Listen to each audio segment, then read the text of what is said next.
We are live on YouTube. Yes. And we'll just start the meeting in few seconds.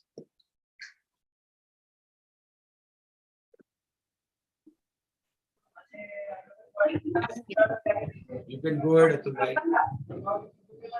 Archana ji, mute everyone. Yes, Atul bhai, please go ahead. Unmute. Reva lodge Vadodara, Rohit lodge Ahmedabad અને Jyoti lodge મુંબઈના ઉપક્રમે આયોજિત Karnataka federation, UP federation, Gujarat federation અને મુંબઈ ફેડરેશનના આજના ત્રિવેણી મંગળવાર meet શાકાહારવાદ અને good વિદ્યાના વક્તા શ્રી દિનકરણજી, અર્ચના મુનશીજી, સંજય કાંબેકરજી તેમજ આજની સભાના મોડરેટર શ્રી તરલભાઈ મુનશી તેમજ આજની સભામાં હાજર સર્વે સભ્યોનું સ્વાગત કરું છું. કેશોરબેન દસ્તુર આપણને આજની સભાની શરૂઆત વૈશ્વિક પ્રાર્થનાથી કરાવશે. કેશોરબેન, આપનું સ્વાગત છે. O hidden life, vibrant in every atom. O hidden life, vibrant in every atom. O hidden light, shining in every creature. O hidden light, shining in every creature. O hidden love, embracing all in oneness. O hidden love, embracing all in oneness. May each who feels himself as one with thee May each who feels himself as one with thee know he is also one with every other. No, he is also one with every other. Shanti, Shanti, Shanti, Shanti. કેશોરબેન, આપનો ખૂબ ખૂબ આભાર. હવે હું શ્રી તરલભાઈ મુનશીને વિનંતી કરીશ કે તેઓ આજની સભાની શરૂઆત કરાવે. તરલભાઈ, આપનું સ્વાગત છે.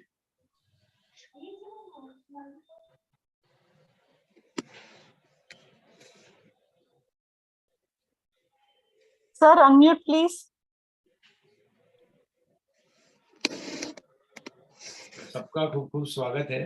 और एक छोटी सी चीज ये आई कि संजय जी को कुछ गवर्नमेंट ड्यूटी आ गई तो तुरंत जाना पड़ा, तो उनकी जगह उनके सुपुत्र कौस्तुभ काम्बेकर बोलेंगे हिंदी में, शुद्ध ही ज्वाइन होंगे. तो हम आगे बढ़ते हैं. दिनाकरण जी का एक संक्षिप्त परिचय देना चाहूंगा. दिनाकरण जी joined in 1983 as a member of Adyar Lodge and he is a second generation theosophist. Kerala Federation Secretary he was from 1889 to 1992 and again 210 to 213 and 216 onwards. He has served as national lecturer of Indian section since long. उन्होंने केरला साहित्य academy के लिए एक किताब publish की थी जिसका नाम था ब्रह्म विद्या संगमम, और आगे उसका दूसरा जो शब्द है वो है नवोदा नवभूम. इसका मतलब ये होता है कि थियोसोफिकल सोसाइटी का केरला में पूर्ण जागरण जो हुआ उसके ऊपर उन्होंने एक किताब लिखी थी. Compiled talks of Radha Burnier, listen to the song of life, compiled Surendra Narayan talks live your world and come into ours, translated theosophic life by Annie Besant, and contributes several articles through all the journals. The most important thing is I call him a book master because every day you will see that he is propagating some theosophy books. So he is really a wonderful person, and this also, the subject also was taken by us just few days back and decided by us, and he has done a wonderful job to go through the book in just hardly 3-4 days. And same goes for the speakers. Thank you, both the speakers. Over to you, Dinakaran.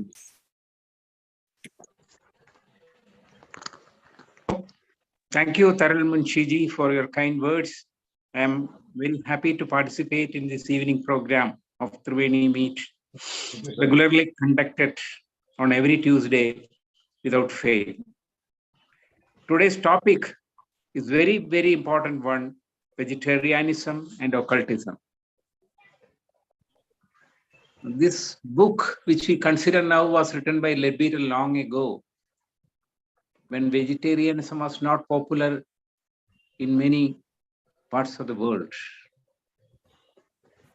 So the relevance of this subject became very, very important because of man's cruelty towards animals and his fellow beings. Most of you are familiar with the statement in At the Feet of the Master, written down by J. Krishnamurti, dictated by Master Tej. The words in At the Feet of the Master may sound very odd to many people.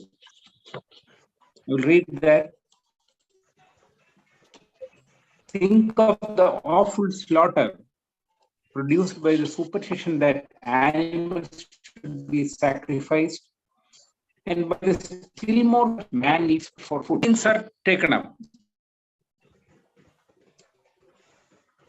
Sacrifice of animals for pleasing God. All cultured and educated people will oppose that. But at the time of Sri Buddha, animal sacrifice was common in India. Even nowadays, we can find in some parts of India where Shakti Puja is there, in Kali temples, gods and other animals are sacrificed. We agree that it is a superstition. But at the same time, are we ready to admit that flesh eating is a superstition? This may raise the eyebrows of many non-vegetarians, because for so many years, they are habituated to flesh eating. They cannot think about a menu without fish, meat and fowl. Mankind on this earth. The book under consideration was written by Bishop Leadbeater, great theosophist and occultist, in the first quarter of the last century. For an audience of theosophists, Leadbeater needs no introduction. While holding a very responsible position in the Church of England, he was attracted to theosophy and the teachings of H.P. Blavatsky.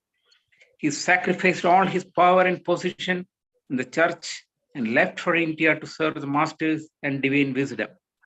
He wrote numerous books on theosophy, such as The Masters in the Path, Astral Plane, Devachan, Clairvoyance, The Perfume of Egypt, To Those Who Mourn, Chakras, etc. A joint venture of Bishop Leadbeater and Dr. Annie Besant is the famous book produced after their clairvoyant investigation, now known as occult chemistry. It was Bishop Leadbeater who discovered is in single inverted comma, young Krishnamurti at that ARB. The future life of Krishnamurti is a testimony of Leadbeater's occult power. The recently reprint of the book Man, Whence, Whither and How also depicts Leadbeater's prediction of the 21st century with full of scientific inventions like computers, online reading, etc. Like any other prophet, he was also not honored when he was alive. He was even asked to resign from the Theosophical Society, but his loyalty to truth and theosophy was unshakable. When Mrs. Besant became the president of the Theosophical Society in 1907, followed by the death of H.S. Alcott, he returned to Adyar. The bond between Dr. Besant and C.W. Leadbeater was strong till the death of Besant in 1933. Nearly 1 year after Mrs. Besant's death, he also left this physical world to take up more serious work in higher planes. In this small book, Vegetarianism and Occultism, Leadbeater briefly narrates the virtues of following a vegetarian lifestyle. Like a clever lawyer, he produces scientific reasons to substantiate his point. It is clear that when he wrote this book, the Western readers, including theosophists, were not familiar with the idea of vegetarianism. By habit and culture, most of the Westerners are non-vegetarians. It was theosophists who spread the message of vegetarianism to the Western world by introducing vegetarian societies which taught people to prepare vegetarian food. As in India, the vegetarians are also of different types. For example, people who avoid eggs, milk, cheese, etc., and fully depend on vegetables and fruits.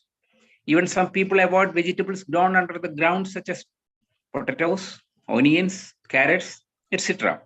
They have their own reasons to substantiate it, but generally we call people as vegetarian, those who avoid flesh, fish, and fowl.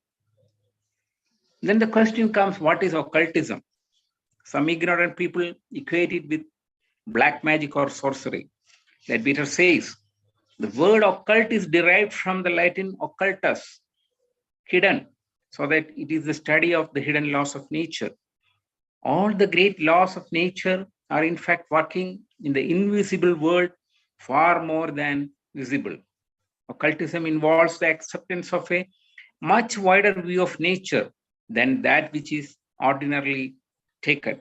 As you know, the third object of the Theosophical Society also points out in this direction, to investigate the unexplained laws in nature and powers latent in man. Occultist then is a man who studies all the laws of nature that he can reach or of which he can hear. And as a result of his study, he identifies himself with these laws and devotes his life to the service of evolution. The term evolution is used in the book At the Feet of the Master in a very higher sense rather than it is used in the scientific parlance. It says the really important thing is this knowledge, the knowledge of God's plan for men. For God has a plan, and that plan is evolution. How occultism regards vegetarianism? It regards it very favorably, and that for many reasons. These reasons may be divided into two classes, those which are ordinary and physical, and those which are occult or hidden. There are many reasons in favor of vegetarianism which are down here on the physical plane and patent to the eyes of anyone who will take the trouble to examine the subject, and these will operate with occult student even more strongly than with the ordinary man. Leadbeater says, the occult student knows of other reasons which come from the study of those hidden laws which are yet so little understood by the majority of mankind. Finally, we can take the reasons in favor of vegetarianism which concern only with man himself and are purely upon the physical plane. Now we will put aside the consideration of the effect upon others, which is so infinitely more important, and think only of the results for the man himself. One of the objections raised against vegetarianism is that it is only a beautiful theory, which is not practical. Such people affirm that we cannot live without non-vegetarian food.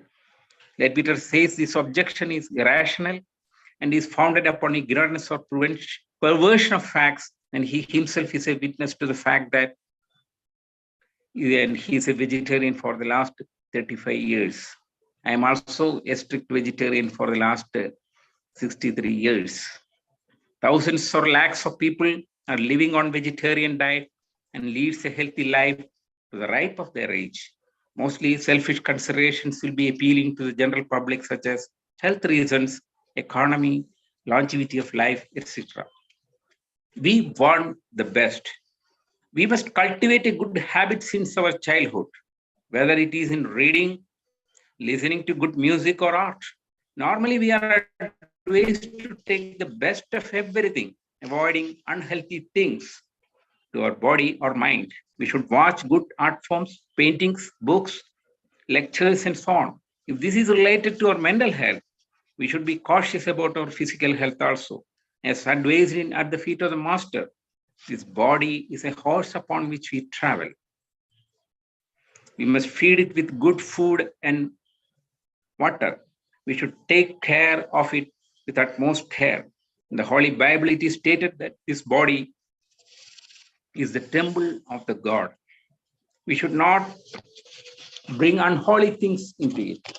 Liquor, opium, other forms of drugs are no doubt we avoid, but to satisfy the palate, we devour dead corpses, adding various ingredients. More nutriment. Vegetables contain more nutriment than an equal amount of dead flesh. There are 4 elements necessary in food, all of them essential to the repair and the upbuilding of the body. This was written nearly 100 years, more than 100 years ago. Proteins or nitrogenous foods carbohydrates, fats, and salt. This is the usual classification accepted among physiologists, although some recent investigations are tending to modify it to a certain extent. All these elements exist to a greater extent in vegetables than they do in a dead flesh. For example, milk, cream, cheese, nuts, peas, and beans contain a large percentage of proteins or nitrogenous matter. Wheat, oats, rice, and other grains, fruits, and most of the vegetables consist mainly of the carbohydrates, that is, of starches and sugars. The fats are found in nearly all the protein foods and can also be taken in the form of butter or oils. The salts are found practically in all foods to a greater or less extent. They are most needed to the maintenance of the body tissues. It is well known that the primary source of energy is derived from vegetables and not from dead flesh. Animals absorb the energy from vegetable kingdom during their life. What has already been used by one animal cannot be utilized by another. While slaughtering the animals, various toxins are released from their body due to acute fear, and this will enter into our body when we consume meat. The unhygienic conditions of the Indian slaughterhouses we cannot imagine. The waste of the slaughterhouse pollutes the nearby land, wells, and rivers, which is a threat to environment also. The modern man now realizes the danger of pollution of air, water, and earth. When Leadbeater wrote this book, the world population was less, and factory farming was not a very of modern life. Now the situation is alarming. Factory farms are hells on earth for animals, where they are destined to be in confinement from birth till death. They are considered only as milk and meat producing machines. The food, water, and other eatable grains are used to feed them, which causes indirect shortage of edible items for man. This is another side of the story. Bishop Leadbeater quotes various medical doctors and scientists of that time to substantiate his case for vegetarianism. All of them were holding degrees from Western universities. For example, Dr. Mylan Fothergill, Sir Henry Thompson, FRCS, Sir Benjamin Walter Charlson, MD, Fellow of the Royal Society, Dr. William S. Playfair, CN, Dr. Francis Watcher, FRCS, FCS, Dr. Alexander High, FPCP, etc. Then, second point, less disease. Many serious diseases come from this loathsome habit of devouring dead bodies, he says. Here also he quotes various scientists and medical doctors to support this statement. Flesh is an unnatural food and therefore tends to create functional disturbances. As it is taken in modern civilizations, it is infected with such terrible diseases readily communicable to man as cancer, TB, fever, intestinal worms, etc., to an enormous extent. There is little need to wonder that flesh eating is one of the most serious causes of the diseases that carry off 99% of the people that are born. You may agree or disagree with this statement, but this was made by RCP. More natural to man. This is the third point. Because man is not naturally made to be carnivorous, this horrible food is not suited to him. The natural food of man, judging from his structure, consists of fruits, roots, and vegetables.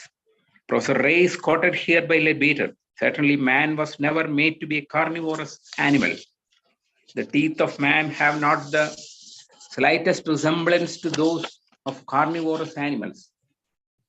And whether we consider the teeth, the jaws of the digestive organs, the human structure closely resembles that of the frugivorous animals. Professor William Lawrence Fellow of the Royal Society certifies the various scriptures of the world like Gita advises us to take sattvic food. Major religions of the world like Buddhism, Jainism advocates a strict vegetarian lifestyle and avoid violence in any form. The biblical statement, don't kill, is applicable to every form of life, which is the divine creation. Sinful advice is disciple to abstain from flesh and strong drinks. In the Old Testament, God speaks to Adam, behold, I have given you every herb bearing seed, which is upon the face of all earth, and every tree in which is the fruit of a tree yielding seed, to you it shall be for meat. Here meat means food, greater strength. Men are stronger and better on vegetarian diet. Often educated men and women says, you will be so weak if you do not eat dead flesh. We know from our experience that this is not true. Great athletes and Olympians are vegetarians. If you have any further doubt on this, look at the animal kingdom. Peter says, the animals like horses, bullocks, camels, and elephants are more stronger than their counterparts in the nature. Less animal passions. Man becomes what he eats, is the Vedic axiom. Studies conducted in this subject by H.P. Fowler reveals that animal food leads to indulgence in drink and increases animal passion in man. No doubt, the lower part of man's nature is undoubtedly intensified by the habit of feeding upon corpses.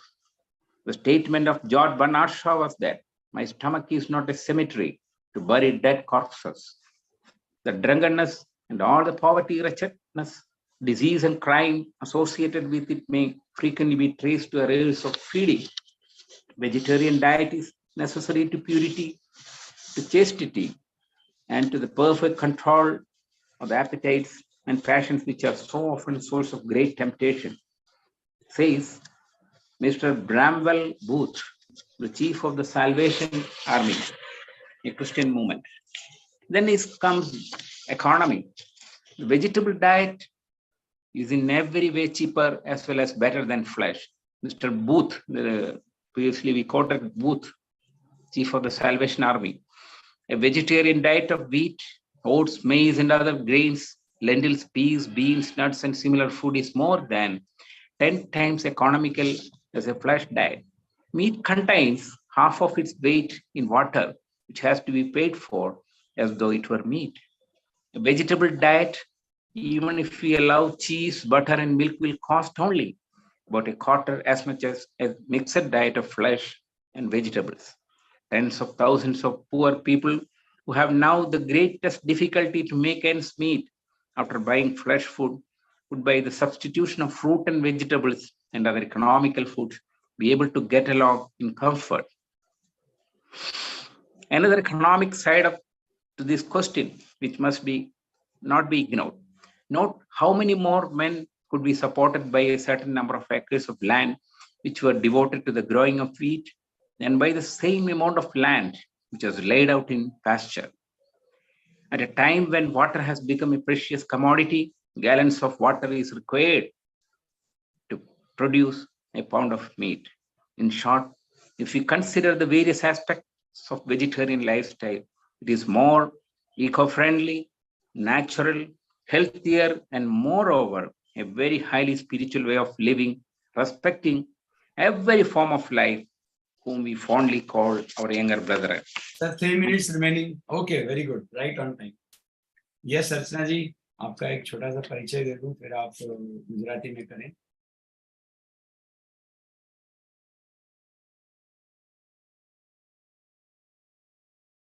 अर्चना मुंशी जी भी लगातार आती ही रहती हैं, बम्बई में पली बड़ी हैं. उनके पिताश्री डॉक्टर थे और माताश्री मैथ्स की टीचर थी. वे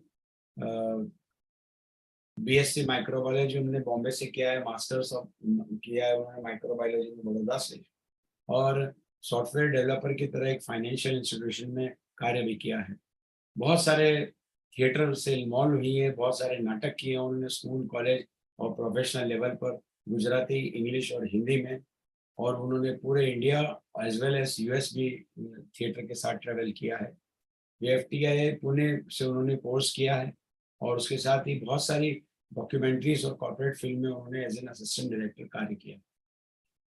ऑल्टरनेट मेडिसिन प्रैक्टिशनर है नेचुरोपैथी की, और उन्होंने जो गोत्री नेचुरोपैथी आश्रम वडोदरा में है, जो विनोबा भावे जी के द्वारा संचालित किया जाता था, वहाँ पर उन्होंने इसकी शिक्षा भी ली है। वे थियोसॉफी में 2010 से जुड़ी हैं और इस वक्त ज्योति लॉज मुंबई की सेक्रेटरी हैं और बहुत ही सक्रिय रूप से त्रिवेणी में हिस्सा लेते हैं। आइए अर्चना जी, आज का विषय गुजराती में बताइए। धन्यवाद। नमस्कार, am I audible enough? Yeah, clear. શાકાહાર અને અકલ્ટિઝમ. પ્રાણીઓના બલિદાન આપવા જોઈએ એવી અંધશ્રદ્ધા દ્વારા ઉત્પાદિત ભયાનક કતલ વિશે વિચારો અને હજુ પણ વધુ ક્રૂર અંધશ્રદ્ધા દ્વારા કે માણસને ખોરાક માટે માંસની જરૂર છે. At the feet of the master ના આ અવતરણ ઘણા માંસાહારીઓનો ભ્રમ વધારી શકે છે, કારણ કે ઘણા વર્ષોથી તેઓને માંસ ખાવાની આદત ધરાવે છે. તેઓ માછલી, માંસ અને મરઘી વિનાના મેનુ વિશે વિચારી શકતા નથી, પરંતુ એ હકીકત છે કે માણસ આ પૃથ્વી પર માંસ વિના સ્વસ્થ જીવન જીવી શકે છે. આ વિચારણા હેઠળનું પુસ્તક બિશપ C.W. લેડબીટર દ્વારા લખવામાં આવ્યું હતું. છેલ્લી સદીના પ્રથમ 25 વર્ષમાં લેડબીટર મહાન થિયોસોફિસ્ટ અને અકલ્ટિસ્ટ. થિયોસોફિસ્ટો માટે લેડબીટરને કોઈ પરિચયની જરૂર નથી. ચર્ચ ઓફ ઇંગ્લેન્ડમાં ખૂબ જ જવાબદાર હોદ્દો ધરાવતા હતા તેઓ. ત્યારે તેઓ થિયોસોફી અને HP બ્લાવસ્કીના ઉપદેશો તરફ આકર્ષાયા. તેમણે ચર્ચમાં તેમની તમામ શક્તિ અને પદનું બલિદાન આપ્યું અને માસ્ટર અને દૈવી જ્ઞાનની સેવા કરવા માટે ભારત તરફ રવાના થયા.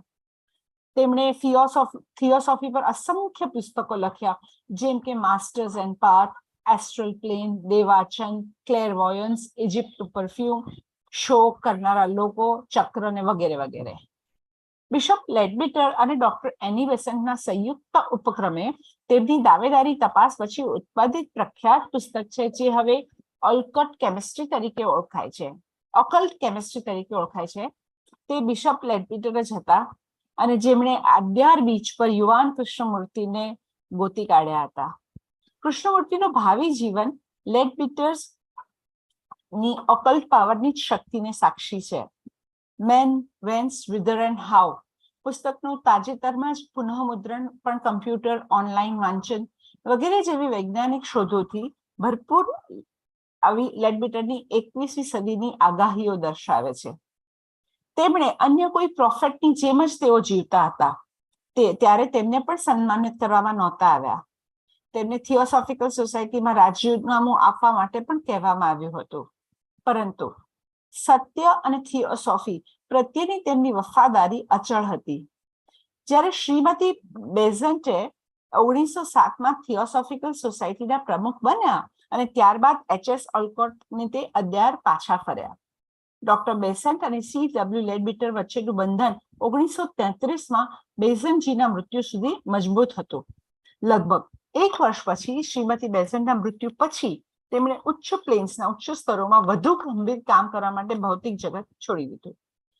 આ નાનકડા પુસ્તક શાકાહાર અને ઓકલ્ટિઝમમાં લેડબીટર ટૂંકમાં શાકાહારી જીવનશૈલીને અનુસરવાના ગુણોનું વર્ણન કરે છે. એક હોશિયાર વકીલની જેમ પોતાની વાતને સમર્થન આપવા માટે વૈજ્ઞાનિક કારણો રજૂ કરે છે. તે સ્પષ્ટ છે કે જ્યારે આ પુસ્તક લખ્યું ત્યારે થિયોસોફી સહિત પશ્ચિમ વાચકો શાકાહારવાદના વિચારથી પરિચિત ન હતા. આદત અને સંસ્કૃતિ દ્વારા મોટા ભાગના પશ્ચિમી લોકો માંસાહારી છે. તે થિયોસોફિસ્ટ હતા, જેમણે શાકાહારી સમાજની રજૂઆત કરીને શાકાહારીનો સંદેશ પશ્ચિમી વિશ્વમાં ફેલાવ્યો, જેણે લોકોને શાકાહારી ખોરાક તૈયાર કરવાનું શીખવ્યું. ભારતની જેમ શાકાહારીઓ પણ ખૂબ વિવિધ પ્રકારના હોય છે. ઉદાહરણ તરીકે, જે લોકો ઈંડા, દૂધ, ચીઝ વગેરે ટાળે છે અને શાકભાજી અને ફળો પર સંપૂર્ણ નિર્ભર છે. કેટલાક લોકો પણ જમીનની નીચે ઉગાડવામાં આવતી શાકભાજી જેમ કે બટેટા, ડુંગળી, ગાજર વગેરે ટાળે છે. તેની પુષ્ટિ કરવા માટે તેની પાસે પોતપોતાના કારણો છે, પરંતુ સામાન્ય રીતે આપણે લોકોને શાકાહારી કહીએ છીએ, જેઓ માંસ અને મછલી અથવા મરઘીને ટાળે છે. હવે પ્રશ્ન ઉભો થાય છે કે અકલ્ટિઝમ એટલે શું? કેટલાક અજ્ઞાની લોકો તેને કાળો જાદુ અથવા મેલી વિદ્યા સાથે સરખાવે છે. લેડબીટર કહે છે કે શબ્દ ઓકલ્ટ લેટિન ઓકલ્ટસ પરથી આવ્યો છે. એનો અર્થ છે છુપાયેલ છે, જેથી જે કુદરતના છુપાયેલા નિયમોનો અભ્યાસ કરી શકે. કુદરતના તમામ મહાન નિયમો હકીકતમાં દ્રશ્યમાન કરતા અદ્રશ્ય વિશ્વમાં વધુ કાર્ય કરે છે. ગુપ્તવાદમાં સામાન્ય રીતે લેવામાં આવે છે તેના કરતા કુદરતના વધુ વ્યાપક દ્રષ્ટિકોણની સ્વીકૃતિનો સમાવેશ થાય છે. જેમ તમે જાણો છો તેમ થિયોસોફિકલ સોસાયટીનો ત્રીજો ઉદ્દેશ પણ આ જ દિશામાં નિર્દેશ કરે છે કે કુદરતના અસ્પષ્ટ કાયદાઓ અને માણસમાં છુપાયેલી શક્તિઓની તપાસ કરવી. ત્યારે ઓકલ્ટિસ્ટ તરીકે એક એવો માણસ છે જે કુદરતના તમામ નિયમોનો અભ્યાસ કરે છે અને જે તેના સુધી પહોંચી શકે છે અથવા જેમાંથી તે સાંભળી શકે છે અને તેના અભ્યાસના પરિણામે તે પોતાની જાતને આ નિયમોથી ઓળખે છે અને પોતાનું જીવન ઉત્ક્રાંતિની સેવામાં સમર્પિત કરે છે. At the feet of the master પુસ્તકમાં ઇવોલ્યુશન શબ્દનો ઉપયોગ વૈજ્ઞાનિક ભાષામાં થાય છે, તેના બદલે તે ખૂબ જ ઉચ્ચ અર્થમાં થાય છે. તેઓ કહે છે કે ખરેખર મહત્વની બાબત એ છે કે આ જ્ઞાન પુરુષો માટે ભગવાનની યોજનાનું જ્ઞાન છે, કારણ કે ભગવાન પાસે એક યોજના છે અને તે યોજના ઉત્ક્રાંતિ છે. ઓકલ્ટિઝમ શાકાહારને કેવી રીતે ગણે છે? તે એને એકદમ અનુકૂળ ગણે છે અને તેના ઘણા બધા કારણો છે. આ કારણોને મુખ્ય બે વર્ગોમાં વિભાજિત કરી શકાય. એક જે સામાન્ય અને ભૌતિક છે અને બીજા જે ગુપ્ત અને છુપાયેલા છે. શાકાહારની તરફેણમાં ઘણા કારણો છે જે અહીં ભૌતિક સ્તરે નીચે છે. કોઈ પણ વ્યક્તિની આંખોથી સ્પષ્ટ છે જે આ વિષયને તપાસવાની તકલીફ લેશે એને તે સામાન્ય માણસ કરતા પણ વધુ મજબૂત રીતે ગુપ્ત વિદ્યાર્થી સાથે કામ કરશે. લેડબિટર કહે છે કે ઓકલ્ટ વિદ્યાર્થી અન્ય કારણોને જાણે છે, તે છુપાયેલા કાયદોમાંના અભ્યાસમાંથી આવે છે જે હજુ સુધી માનવ જાતની બહુમતી દ્વારા બહુ જ ખૂબ ઓછા લોકો સમજી શક્યા છે. સૌ પ્રથમ આપણે શાકાહારની તરફેણમાં એવા કારણો લઈ શકીએ છીએ કે તે ફક્ત માણસની પોતાની સાથે સંબંધિત છે અને સંપૂર્ણ રીતે ભૌતિક સ્તર પર છે. હવે આપણે અન્ય પરની અસરની વિચારણાને બાજુ પર રાખશું જે ખૂબ મહત્વપૂર્ણ છે. માત્ર માણસ માટેના પરિણામ વિશે જ વિચારશું. શાકાહાર સામે ઉઠાવવામાં આવેલો એક વાંધો એ છે કે તે એકમાત્ર સિદ્ધાંત છે પણ જે વ્યવહારુ નથી. આવા લોકો એકરાર કરે છે કે આપણે માંસાહાર વિના જીવી શકતા નથી. લેડબિટર કહે છે આ વાંધો અતાર્કિક છે અને તે તથ્યોની અજ્ઞાનતા અથવા વિકૃતિ પર આધારિત છે અને તે પોતે હકીકતના સાક્ષી છે. તેઓ છેલ્લા 38 વર્ષથી શાકાહારી છે. હજારો કે લાખો લોકો શાકાહારી આહાર પર જીવે છે અને તેમની ઉંમર પ્રમાણે સ્વસ્થ જીવન જીવે છે. મોટે ભાગે સ્વાર્થી વિચારણાઓ અને સામાન્ય જનતાને આકર્ષિત કરી શકશે, જેમ કે આરોગ્યના કારણે, અર્થતંત્રના કારણે કે આયુષ્યના કારણે. વી વોન્ટ ધ બેસ્ટ, આપણને વધુ શ્રેષ્ઠ જ જોઈએ છે. આપણને નાનપણથી એવું શીખવાડ્યું કે આપણે સારું કેળવવું જોઈએ, પછી તે ભલે વાંચનમાં હોય, સંગીતમાં હોય કે કળામાં હોય. સામાન્ય રીતે આપણને સલાહ આપવામાં આવે છે કે આપણા શરીર અથવા મન માટે બિન આરોગ્યપ્રદ વસ્તુઓને ટાળી દરેક શ્રેષ્ઠ વસ્તુઓનો ઉપયોગ કરો. આપણે સારી કલાઓ, સ્વરૂપો, ચિત્રો, પુસ્તકો, પ્રવચનો વગેરે જોવા જોઈએ. જો આ આપણા માનસિક સ્વાસ્થ્ય માટે સંબંધિત છે તો આપણે આપણા શારીરિક સ્વાસ્થ્ય વિશે પણ સાવચેત રહેવું જોઈએ. At the feet of the માસ્ટરમાં સૂચવ્યા મુજબ આપણું શરીર એક ઘોડો છે જેના પર આપણે મુસાફરી કરી રહ્યા છીએ. આપણે તેને સારો ખોરાક, સારું પાણી ખવડાવવું જોઈએ. આપણે તેની ખૂબ કાળજી લેવી જોઈએ. પવિત્ર બાઇબલમાં પણ જણાવવામાં આવ્યું છે કે શરીર ભગવાનનું મંદિર છે. આપણે તેમાં અપવિત્ર વસ્તુઓ ન લાવવી જોઈએ. દારૂ, અફીણ, અન્ય પ્રકારની દવાઓને આપણે ટાળીએ છીએ, તેમાં કોઈ શંકા નથી, પરંતુ ટાળવું સંતોષવા માટે આપણે વિવિધ ઘટકોને ઉમેરીને મૃત શબને ખાઈએ છીએ. પહેલો પ્રશ્ન, વધુ પોષણમાં શાકભાજીમાં મૃત માંસની સમાન કરતા વધુ પોષક તત્વ હોય છે. શાકભાજીમાં વધારે હોય છે. દાખલા તરીકે જેમ કે ખોરાકમાં 4 તત્વોની જરૂરી છે, તે બધા શરીરના સમારકામ અને ઉન્નતિ માટે જરૂરી છે. પ્રોટીન અથવા નાઇટ્રોજન યુક્ત ખોરાક, બીજું કાર્બોહાઈડ્રેટ, ત્રીજું ચરબી અને ચોથું ક્ષાર. આ રીતે ફિઝિયોલોજિસ્ટમાં સ્વીકૃત સામાન્ય વર્ગીકરણ છે. જો કે તાજેતરની કેટલીક તપાસ ચોક્કસ હદ સુધી તેનું સંશોધિત વલણ કરવાનું કહે છે. આ તમામ તત્વો મૃત માંસ કરતા શાકભાજીમાં વધુ પ્રમાણમાં હોય છે. દાખલા તરીકે દૂધ, ક્રીમ, ચીઝ, બદામ, વટાણા, કઠોળમાં પ્રોટીન અથવા નાઇટ્રોજન પદાર્થ વધારે હોય છે. ઘઉંના ઓટ્સ, ચોખા, અન્ય અનાજ, ફળો, મોટાભાગના શાકભાજીમાં કાર્બોહાઈડ્રેટ, સ્ટાર્ચ અને શર્કરા હોય છે. ચરબી લગભગ તમામ પ્રોટીનના ખોરાકમાં જોવા મળે છે અથવા તે માખણ કે તેલના રૂપમાં લઈ શકાય છે. ક્ષાર વ્યવહારિક રીતે તે તમામ ખોરાકમાં વધુ કે ઓછા પ્રમાણમાં જોવા મળે જ છે. તેઓ શરીરની પેશીઓને જાળવણી માટે જ વધુ જરૂરી છે. તે જાણીતું છે કે ઉર્જાનો પ્રાથમિક સ્ત્રોત શાકભાજીમાંથી મેળવવામાં આવે છે, મૃત માંસમાંથી નહીં. પ્રાણીઓ તેમના જીવન દરમિયાન વનસ્પતિ સામ્રાજ્યમાંથી ઉર્જાને શોષી લે છે. એટલે કે આખી જે આપણી સાયકલ છે ખાવાની, એની વાત છે કે શરૂઆત તો વેજીટેરિયન થી થાય છે. જે એક પ્રાણી દ્વારા પહેલેથી જ ઉપયોગમાં લેવા આવ્યું છે તે બીજા પ્રાણી દ્વારા ઉપયોગમાં લેવા આવી શકાતું નથી.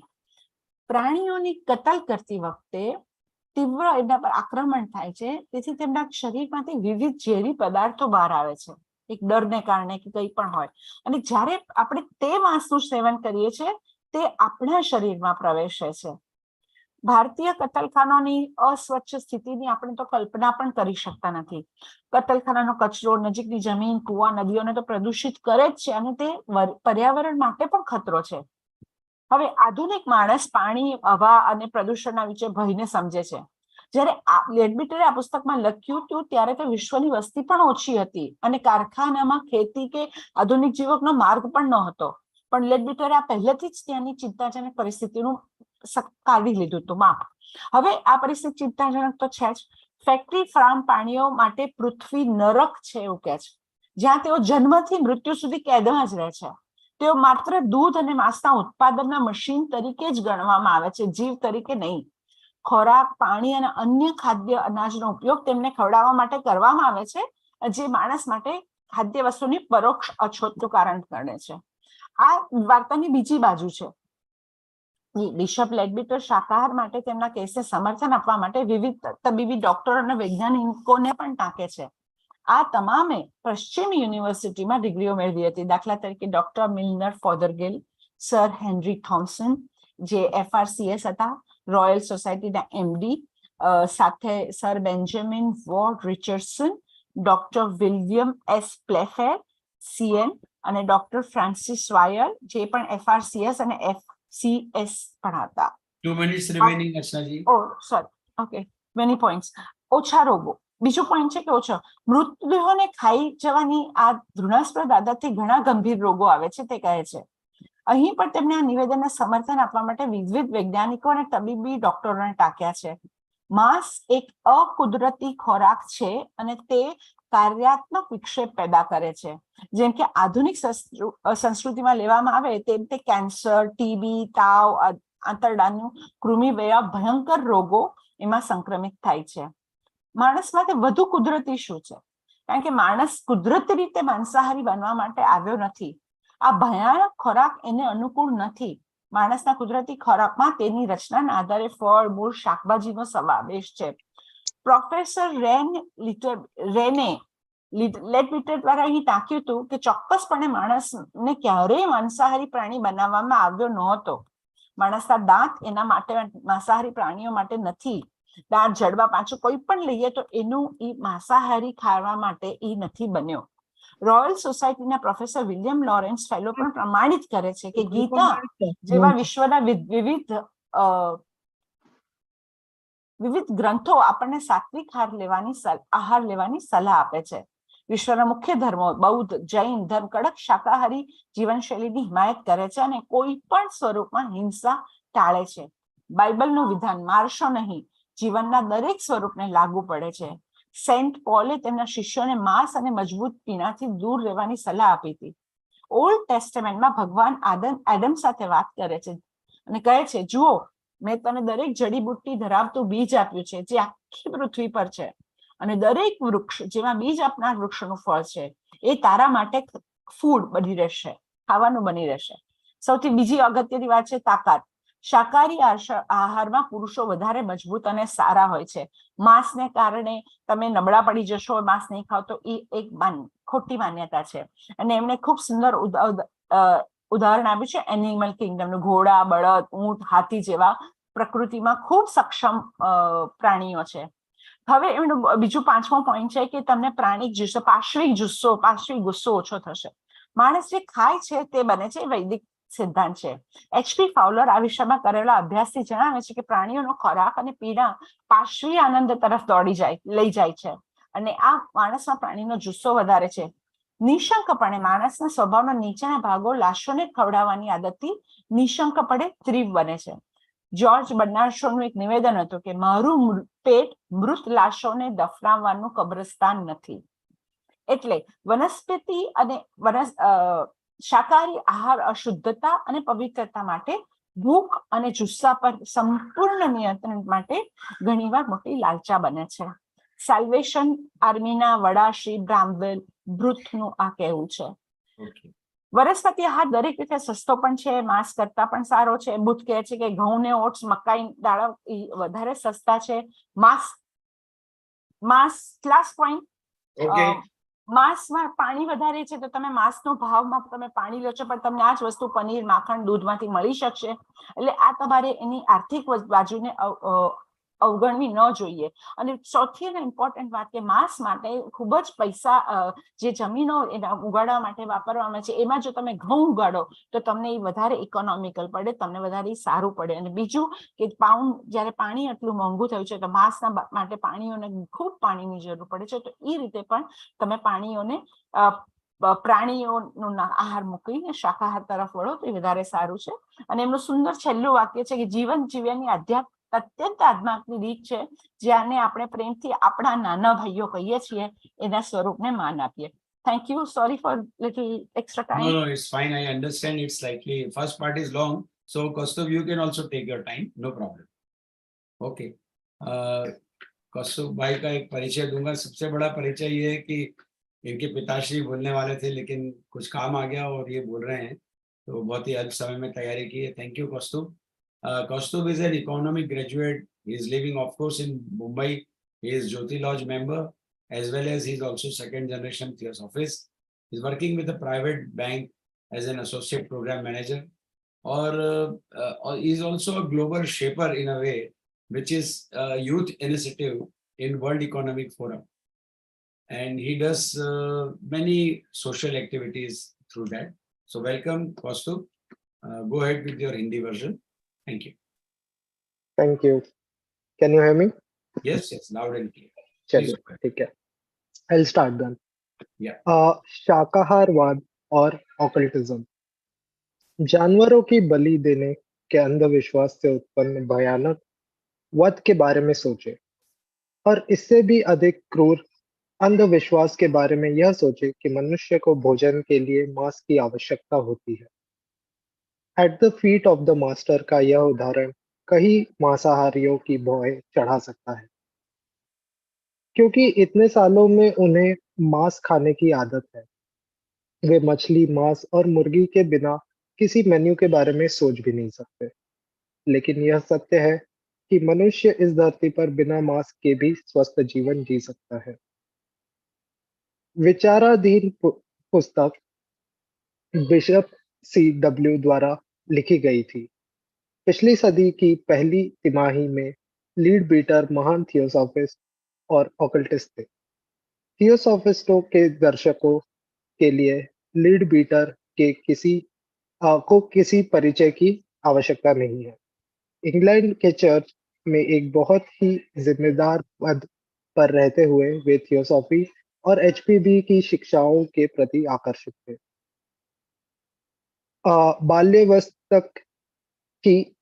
बाल्यावस्था की उन्होंने चर्च में अपनी सारी शक्ति और पद का त्याग कर दिया और मास्टर्स और दिव्य ज्ञान के सेवा में भारत चले गए. उन्होंने थियोसॉफी पर कई किताबें लिखी, जैसे the masters and path, astral plane, Devachan, clairvoyance, the perfumes of Egypt, 2 days होशोक, चक्रस आदि. बिशप लीड बीटर और डॉक्टर एनी बेसेंट के संयुक्त उद्यम से निर्मित प्रसिद्ध पुस्तक है. उनकी दिव्य जांच के बाद अब इसे गुप्त रसायन विज्ञान के नाम से जाना जाता है. यह बिशप लेडबीटर ही थे जिन्होंने अडयार समुद्र तट पर युवा कृष्णमूर्ति की खोज की थी। कृष्णमूर्ति का भावी जीवन लीडबीटर की गुप्त शक्ति का प्रमाण है। हाल ही में man, whence, whither whether and how पुस्तक में पूर्ण मुद्रण में कंप्यूटर, ऑनलाइन रीडिंग जैसे वैज्ञानिक आविष्कारों से भरपूर लीडबीटर की 21वीं सदी की भविष्यवाणी को भी दर्शाया गया है। किसी भी अन्य पैगंबर की तरह जब वह जीवित थे तो उन्हें भी सम्मानित नहीं किया गया था। यहाँ तक कि उन्हें थियोसॉफिकल सोसाइटी में इस्तीफा देने के लिए भी कहा गया था, लेकिन सत्य और थियोसॉफी के प्रति उनकी निष्ठा अटल थी। 1907 में जब श्रीमती बेसेंट थियोसॉफिकल सोसाइटी की अध्यक्ष बनी, तो उसके बाद एचएसबी की मृत्यु हो गई। ऑकल्ट वह आडियार लौट आए। डॉक्टर बेसेंट और सी डब्ल्यू लेडबीटर के बीच का बंधन 1933 में बेसेंट की मृत्यु तक मजबूत था। लगभग एक वर्ष श्रीमती बेसेंट की मृत्यु के बाद उन्होंने उच्च लोकों में अधिक गंभीर कार्य करने के लिए इस भौतिक संसार को भी छोड़ दिया। अध्ययनकर्ता अध्ययनकर्ता है जिन तक वह पहुंच सकता है या जिनके बारे में वह सुन सकता है, और अपने अध्ययन के परिमाण स्वरूप वह खुद को इन कानूनों के साथ पहचानता है और अपना जीवन विकास की सेवा में समर्पित करता है। इवोल्यूशन शब्द का प्रयोग वैज्ञानिक भाषा में प्रयुक्त होने के बजाय at the feet of the master पुस्तक में बहुत ऊंचे अर्थ में किया गया है। ऐसा कहा जाता है। वास्तव में महत्वपूर्ण बात यह है कि यह ज्ञान मनुष्यों के लिए परमेश्वर की योजना का ज्ञान है, क्योंकि परमेश्वर के पास एक योजना है और वह योजना विकास है। शाकाहार को भोगवाद किस प्रकार मानते हैं? यह इसे बहुत अनुकूल मानते हैं और इसके कई कारण हैं। इन कारणों को वो दो वर्गों में विभाजित किया जा सकता है, वे जो सामान्य और भौतिक हैं और जो गुप्त हैं। शाकाहार के पक्ष में कई कारण हैं जो यहाँ भौतिक स्तर पर हैं और किसी भी व्यक्ति की आंखों के लिए पेटेंट है, जो इस विषय की जांच करने में परेशानी उठाएगा, और ये आम आदमी की तुलना में गुप्त छात्र के साथ और भी अधिक मजबूती से काम करेंगे। लीड बीटा कहते हैं गुण विद्या के विद्यार्थी अन्य कारणों को जानते हैं और उन छिपे हुए कानूनों के अध्ययन से आते हैं जिन्हें अभी तक अधिकांश मानव जाति द्वारा बहुत कम समझा गया है। सबसे पहले हम शाकाहार के पक्ष में उन कारणों को ले सकते हैं जिनका संबंध केवल मनुष्य से है और वे विशुद्ध रूप से भौतिक स्तर पर है। अब हम दूसरों पर पड़ने वाले प्रभाव के बारे में विचार करना बंद कर देंगे, जो कि बहुत अधिक महत्वपूर्ण है, और केवल स्वयं मनुष्य के लिए परिणामों के बारे में सोचेंगे। शाकाहार के विरुद्ध उठाई गई आपत्तियों में से यह है कि यह केवल एक सुंदर सिद्धांत है जो व्यावहारिक नहीं है। ऐसे लोग इस बात की पुष्टि करते हैं कि हम मांसाहार के बिना नहीं रह सकते। लीड बीटर का कहना है कि यह आपत्ति तर्कहीन है और तथ्यों की अज्ञानता या विकृति पर आधारित है, और हम खुद इस तथ्य के गवाह हैं और पिछले 38 वर्षों से शाकाहारी हैं। हजारों या लाखों लोग शाकाहारी भोजन पर जी रहे हैं और अपनी उम्र के परिपक्व होने तक स्वस्थ जीवन जीते हैं। अधिकतर स्वार्थी विचार आम जनता को आकर्षित करेंगे, जैसे स्वास्थ्य कारण, अर्थव्यवस्था, जीवन की दीर्घायु आदि। हम सर्वश्रेष्ठ चाहते हैं कि हमें बचपन से ही कुछ अच्छा विकसित करना चाहिए, चाहे वह पढ़ना हो, अच्छा संगीत सुनना हो या कला हो। आमतौर पर हमें सलाह दी जाती है कि अपने शरीर या दिमाग के लिए अस्वास्थ्यकर चीजों से बचते हुए हर चीज का सर्वोत्तम उपयोग करें। हमें अच्छी कलाएं, पेंटिंग, किताबें, व्याख्यान आदि देखना चाहिए। अगर हम अगर यह हमारे मानसिक स्वास्थ्य से जुड़ा है, तो हमें अपने शारीरिक स्वास्थ्य को लेकर भी सतर्क रहना चाहिए। जैसे कि गुरु के चरणों में at the feet of the master में बताया गया है, यह शरीर एक घोड़ा है जिस पर हम यात्रा करते हैं। हमें इसे अच्छा भोजन और पानी पिलाना चाहिए। इसमें इसमें हमें इसकी बहुत सावधानी से देखभाल करनी चाहिए। पवित्र बाइबल में कहा गया है कि यह शरीर ईश्वर का मंदिर है। हमें इसमें अपवित्र चीजें नहीं लानी चाहिए। इसमें कोई शक नहीं कि जब हम शराब, अफीम और अन्य प्रकार के नशीले पदार्थों से बचते हैं, लेकिन स्वाद को संतुष्ट करने के लिए हम मृत लाशों को विभिन्न सामग्री मिलाकर खाते हैं। अधिक पोषक तत्व सब्जियों में मृत मांस की समान मात्रा में तुलना से अधिक पोषक तत्व होते हैं। भोजन में 4 तत्व आवश्यक है। यह सभी शरीर की मरम्मत और निर्माण के लिए आवश्यक है। 1 प्रोटीन या नाइट्रोजन युक्त खाद्य पदार्थ, बी कार्बोहाइड्रेट्स, सी वसा, डी लवण। यह आमतौर पर शरीर विज्ञानियों के बीच स्वीकार किए जाने वाले सामान्य वर्गीकरण है। हालांकि हाल ही हाल की कुछ जांचों में इसे कुछ हद तक संशोधित करने में प्रवृत्ति है। ये सभी तत्व मृत मांस की तुलना में सब्जियों में अधिक मात्रा में मौजूद हैं। उदाहरण के लिए दूध, क्रीम, पनीर, मेवे, मटर और फलियों में बड़ी मात्रा में प्रोटीन या नाइट्रोजन युक्त पदार्थ होते हैं। गेहूं, जई, चावल और अन्य अनाज, फल और अधिकांश सब्जियों में मुख्य रूप से कार्बोहाइड्रेट्स यानी स्टार्च और शर्करा होते हैं। वसा लगभग सभी प्रोटीन खाद्य पदार्थों में पाए जाते हैं और इन्हें मक्खन या तेल के रूप में भी लिया जा सकता है। नमक व्यावहारिक रूप से सभी खाद्य पदार्थों में कम या ज्यादा मात्रा में पाया जाता है। शरीर के ऊतकों के रखरखाव के लिए इनकी सबसे अधिक आवश्यकता होती है। यह सर्वविदित है कि ऊर्जा का प्राथमिक स्रोत सब्जियों के से प्राप्त होता है, न कि मृत मांस से। जानवर अपने जीवन के दौरान वनस्पति जगत की ऊर्जा अवशोषित करते हैं।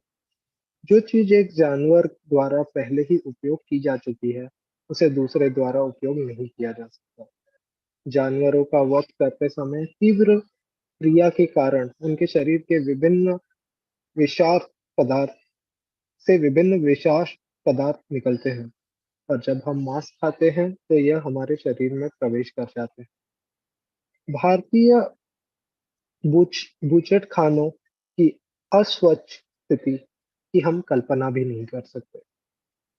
बूचड़ खाने का कचरा आसपास की जमीन, कुआं और नदियों को प्रदूषित करता है, जो पर्यावरण के लिए भी खतरा है। मनुष्य को अब वायु, जल और पृथ्वी के प्रदूषण के खतरे का एहसास हो गया है। जब लिडबिटर ने यह पुस्तक लिखी, तो विश्व की जनसंख्या कम थी और फैक्ट्री फार्मिंग आधुनिक जीवन का एक तरीका नहीं। अब स्थिति चिंताजनक है। फैक्ट्री फार्म जानवरों के लिए पृथ्वी पर नरक है, जहां उन्हें जन्म से मृत्यु तक कैद में रखना तय है। इन्हें केवल दूध और मांस पैदा करने वाले मशीनें ही माना जाता है। उन्हें खिलाने के लिए भोजन, पानी और अन्य खाने योग्य अनाज का उपयोग किया जाता है, जिससे मनुष्य के लिए खाद्य पदार्थों की अप्रत्यक्ष कमी हो जाती है। यह कहानी का दूसरा पक्ष है। बिशप लिडपीटर ने शाकाहार के पक्ष में अपने पक्ष को प्रमाणित करने के लिए विभिन्न चिकित्सा डॉक्टरों और वैज्ञानिकों को उद्धृत किया था। इन सभी के पास पश्चिमी विश्वविद्यालयों की डिग्री थी। उदाहरण के लिए doctor Milner, Fothergill, sir Henry Thomson, FRCS, sir Benjamin Ward Richardson, royal society के MD fellow, doctor William S. Playfair, CN, doctor Francis Weir, FRCS, FCS और डॉक्टर अलेक्जेंडर हाई, FPCP आदि।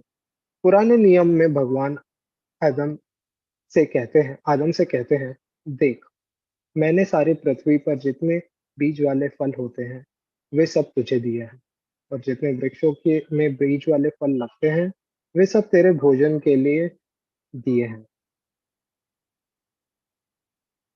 चार महान शक्ति शाकाहारी भोजन से पुरुष अधिक मजबूत और बेहतर होते हैं। अक्सर पढ़े लिखे पुरुष और महिलाएं कहते हैं, 2 minutes to sum up. Thank you. यदि आप रत मांस नहीं खाओगे तो बहुत कमजोर हो जाओगे। हम अपने अनुभव में जानते हैं कि यह सच नहीं है। महान एथलीट और ओलंपियंस शाकाहारी हैं। यदि आपको इस पर कोई और संदेह है तो पशु साम्राज्य को देखें। लीड बीटर का कहना है कि घोड़े, बैल, ऊंट और हाथी जैसे जानवर प्रकृति में अपने समकक्षों की तुलना में अधिक मजबूत हैं। कम पशु जुनून मनुष्य जैसा खाते हैं वैसा ही बन जाते हैं, यह वैदिक सिद्धांत है। इस विषय में एचपीबी द्वारा अध्ययन किया गया। फॉवलर ने खुलासा किया कि जानवरों के भोजन में शराब पीने की प्रवृत्ति बढ़ती है। मनुष्य में जानवरों के प्रति जुनून बढ़ता है। निस्संदेह मनुष्य के स्वभाव में निचला भाव लाशों को खाने की आदत से तीव्र होता है। जॉर्ज बर्नार्ड शॉ का कथन था कि मेरा पेट लाशों को दफनाने के लिए कब्रिस्तान नहीं है। नशे और उनसे जुड़ी सारी गरीबी, बदहाली, बीमारी और अपराध को अक्सर भोजन की त्रुटियों के कारण खोजा जा सकता है। शाकाहारी भोजन शुद्धता और भूख और जुनून के पूर्ण नियंत्रण के लिए आवश्यक है, जो अक्सर बड़े प्रलोभन का स्रोत है। सैल्वेशन आर्मी के प्रमुख श्री ब्रैमवेल बूथ कहते हैं, अर्थव्यवस्था वनस्पति आहार हर तरह से सस्ता होने के साथ साथ मांस से भी बेहतर है। श्री बूथ कहते हैं, गेहूं, जई, मक्का और अन्य अनाज, दाल, मटर, बीन्स, नट्स और इस तरह के भोजन का शाकाहारी आहार मांस आहार की तुलना में 10 गुना अधिक किफायती है। मांस में जब वजन का आधा पानी होता है, जिसके लिए उसके मांस में समान कीमत चुकानी पड़ती है। एक सब्जी आहार पर भले ही हम पनीर, मक्खन और दूध की अनुमति दें, मांस और सब्जियों में मिश्रित आहार की तुलना में केवल 1/4 ही खर्च होगा। हमारे हजारों गरीब लोग, जिन्हें अब मांस भोजन खरीदने के बाद गुजारा करने में सबसे बड़ी कठिनाई होती है, फलों और सब्जियों और अन्य किफायती खाद्य पदार्थों के विकल्प के माध्यम से आराम से रहने में सक्षम होंगे। इस पक्ष का एक और आर्थिक पक्ष जिसे नजरअंदाज किया नहीं जाना चाहिए। ध्यान दें कि गेहूं उगाने के लिए समर्पित एकड़ भूमि को एक निश्चित संख्या में कितने अधिक लोगों का भरण पोषण किया जा सकता है, न कि उतनी ही भूमि को चारागाह में रखा गया है।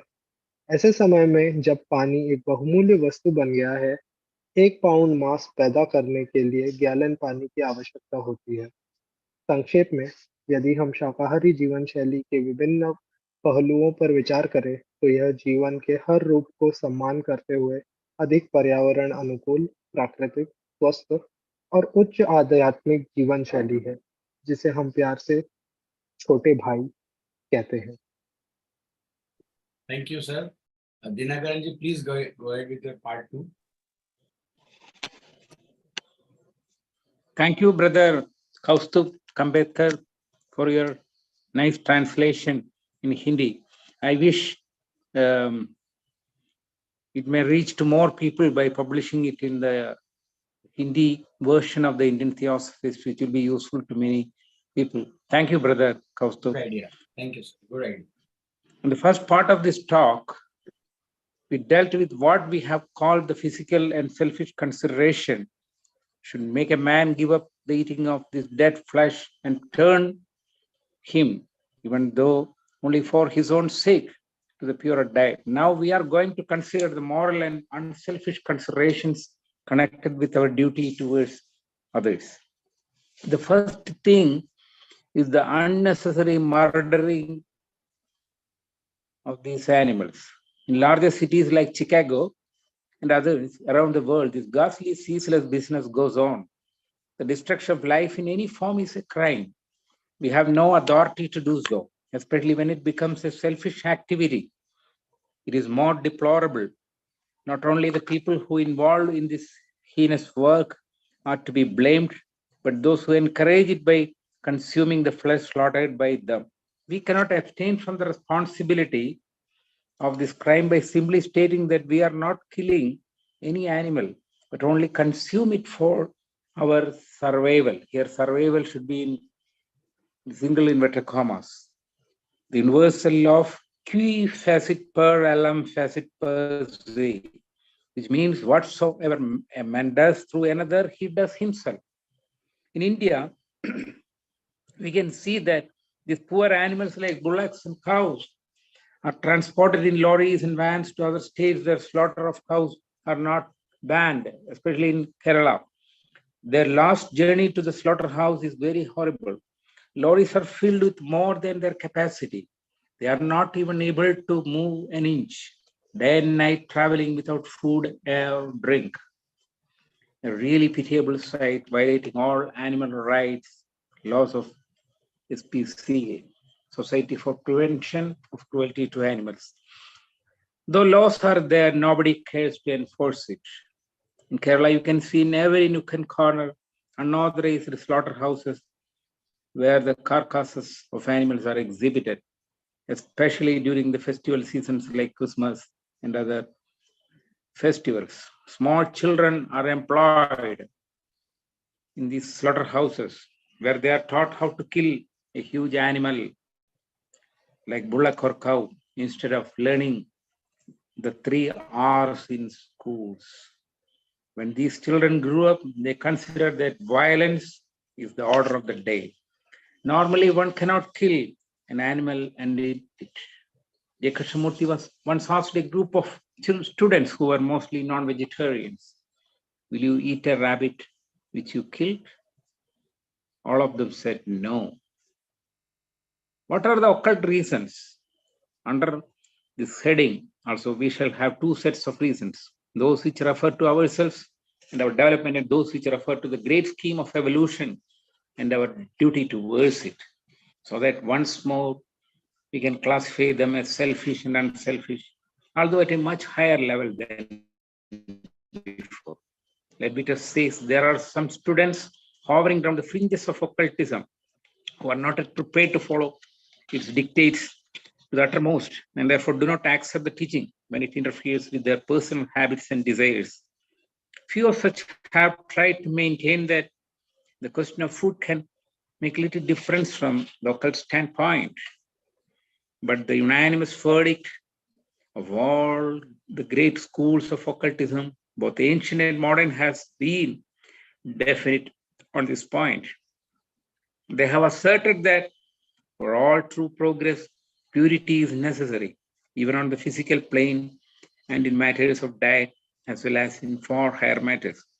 Jesus Christ was once asked by his disciples, "What makes a man impure?" Christ replied, "Not the thing which goes into his mouth, but what comes out of it." People often misquote this and say that Christ sanctioned all sorts of food, including meat. But really, he was emphasizing the purity of our words which comes from our heart. More than once, he warned against idle talk. Leadbeater himself has wrote many books on various higher and subtler planes around us, but unseen to many of us. A person with clairvoyant power can surely see the subtler bodies of man, which really speaks of what he is. Physical matter is closely in touch with the astral and mental matter, so much so that each is to a great extent a counterpart of the other.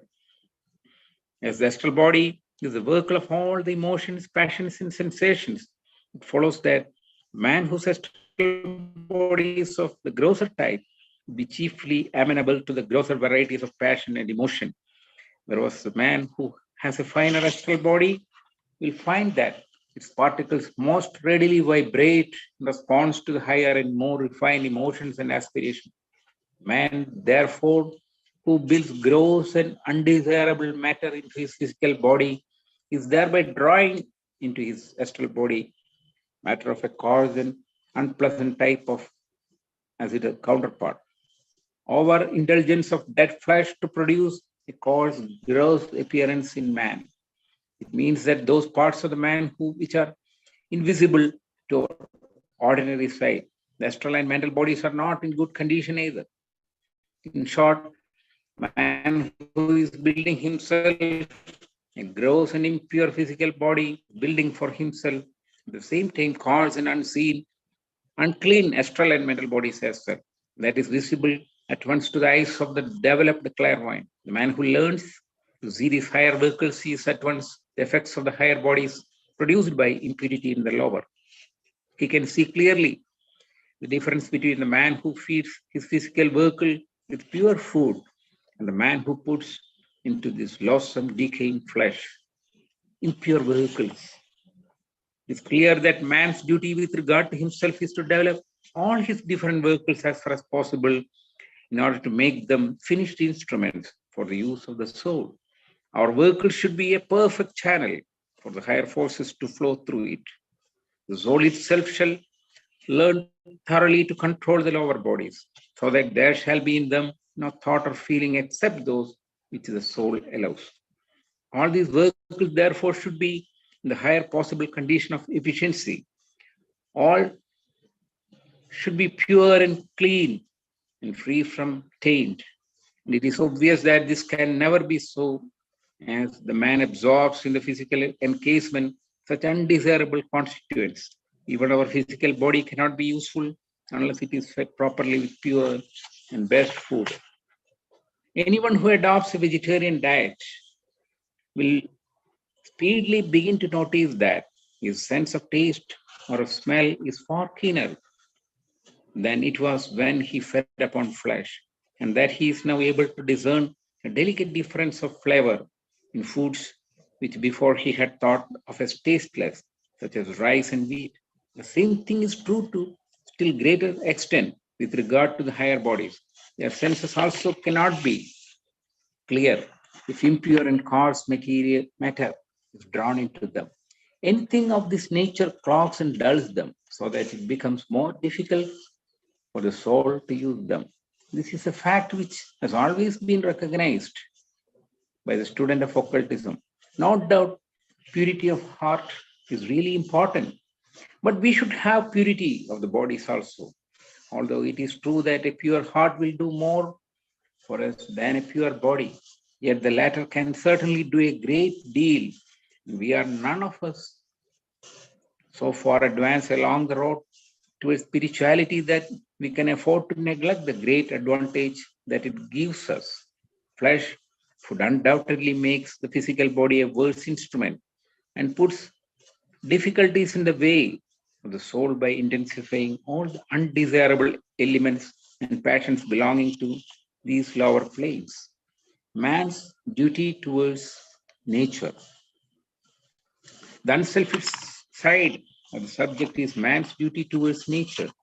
Every religion has taught that man should put himself always on the side of the will of God in the world, on the side of good as against evil, of evolution as against the progression. Man who ranges himself on the side of evolution realizes the wickedness of destroying life. Life behind the animal is the divine life, that all life in the world is divine. The animals, therefore, are truly our brothers, even though they may be young brothers, and we can have no sort of right to take their lives for the gratification of our perverted taste, nor right to cause them untold agony and suffering merely to satisfy our degraded and detestable lusts. Ledbetter says that creatures fly at the very sight of man out of fear. Modern man is arch villain who destroys nature for food and fun. We call hunting a sport, whale hunting, elephant poaching, etc., etc. Even horse races are another form of animal torture.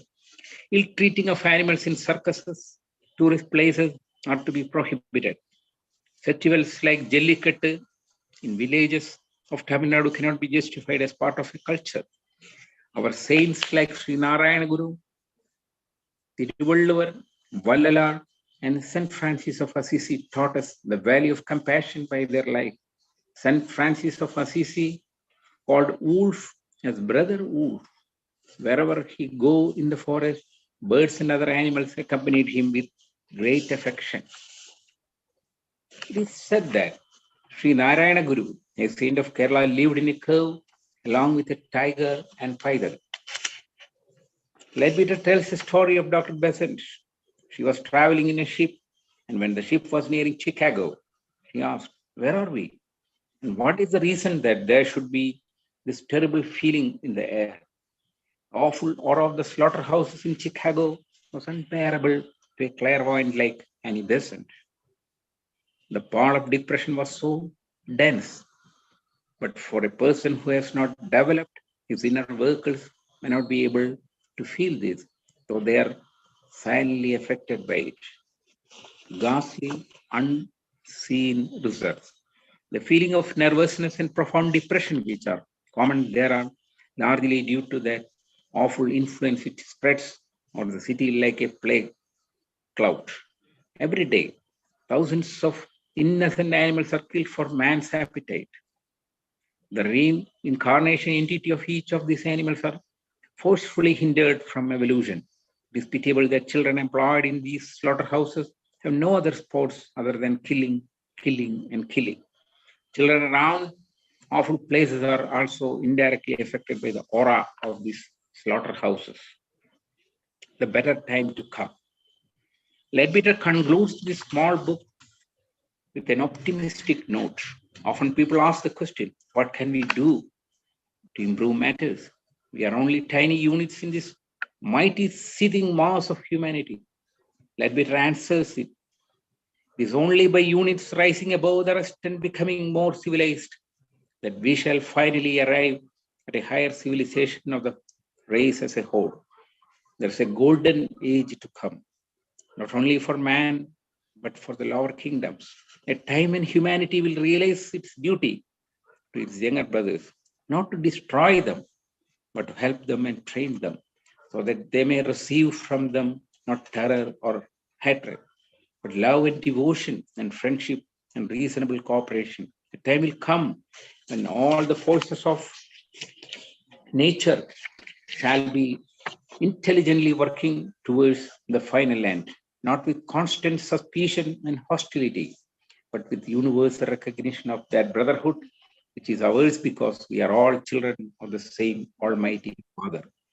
He asks every one of us to at least make the experiment by freeing ourselves from complicity in these awful crimes and try in our small circles to bring nearer that bright time and peace of love, which is a dream and the earnest desire of every true-hearted and thinking man. It is our duty to help the world onward towards that glorious future. We ought to make ourselves pure, our thoughts and our actions, as well as our food, so that by example, as well as by precept, we may be doing all that in us lies to spread the gospel of love and compassion, to put an end to the reign of brutality and terror, and to bring nearer the dawn of the great kingdom of righteousness and love, when the will of our Father shall be done upon earth and as it is in heaven. Thank you.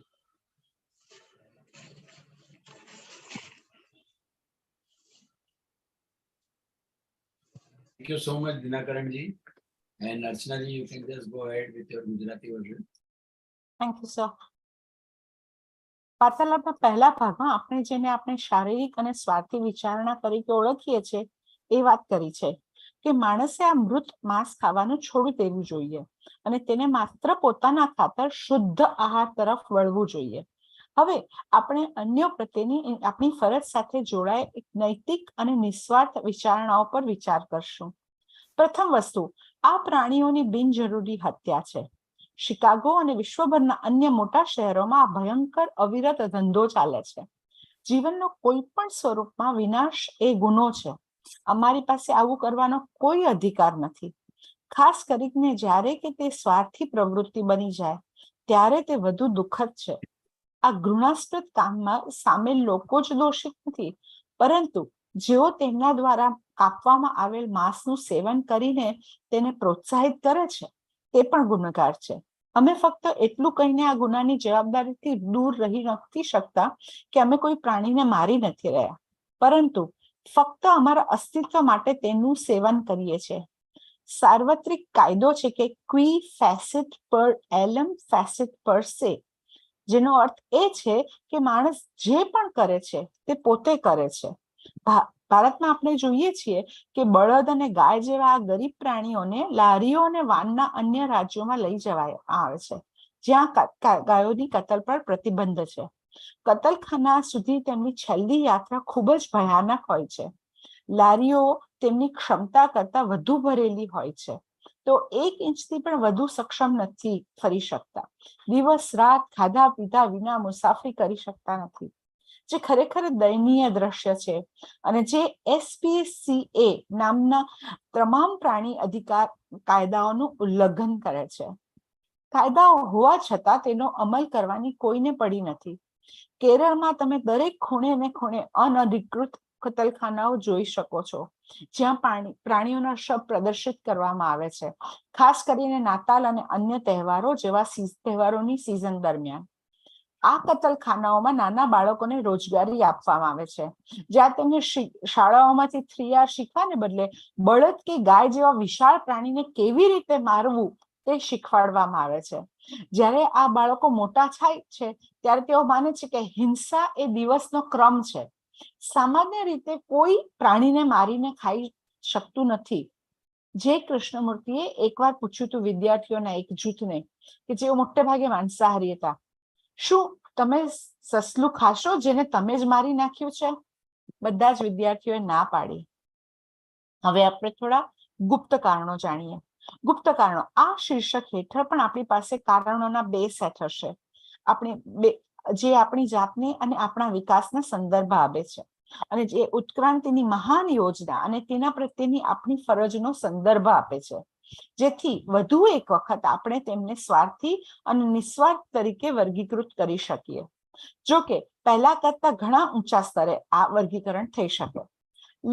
લેડબીટર કહે છે કે કેટલાક વિદ્યાર્થીઓ ઓકલ્ટિઝમની આજુબાજુ જ ફરતા હોય છે, જેઓ હજી સુધી તેના આદર્શને સંપૂર્ણ રીતે અનુસરવા માટે તૈયાર નથી, અને તેથી જ્યારે તે તેમની વ્યક્તિગત ટેવો અને ઈચ્છાઓમાં દખલ કરે છે ત્યારે તે તેના શિક્ષણને સ્વીકારતા નથી. આવા કેટલાક લોકોએ જાળવવાનો પ્રયાસ કર્યો છે કે ખોરાકનો પ્રશ્ન ગુપ્ત દ્રષ્ટિકોણથી થોડો તફાવત કરીએ, પરંતુ આ મુદ્દે પ્રાચીન અને આધુનિક એમ તમામ ઓકલ્ટિઝમની મહાન શાળાઓનો સર્વસંમત ચુકાદો નિશ્ચિત છે. તેઓ ભારપૂર્વક જણાવ્યું છે કે તમામ સાચી પ્રગતિ માટે શુદ્ધતા જરૂરી છે, ભૌતિક સ્તરે પણ અને આહારોની બાબતમાં તેમજ ઉચ્ચ બાબતોમાં પણ. ઈસુ ખ્રિસ્તે તેમના શિષ્યો દ્વારા એકવાર પૂછવામાં આવ્યું હતું કે માણસને અશુદ્ધ શું બનાવે છે? ખ્રિસ્તે જવાબ આપ્યો, તેના મોંમાં જે વસ્તુ જાય છે તે નહીં, પણ તેમાંથી જે નીકળે છે તે. લોકો વારંવાર આને ખોટી રીતે કહે છે અને કહે છે કે ખ્રિસ્તે માંસ સહિત તમામ પ્રકારના ખોરાકોને મંજૂરી આપી હતી, પણ ખરેખર એ આપણા શબ્દોની શુદ્ધતા પર ભાર મુકાતો હતો, જે આપણા હૃદયમાંથી આવે છે. એક કરતા વધુ વખત તેમણે તેમના શિષ્યોને નિષ્ક્રિય વાતો પર ચેતવણી પણ આપી છે.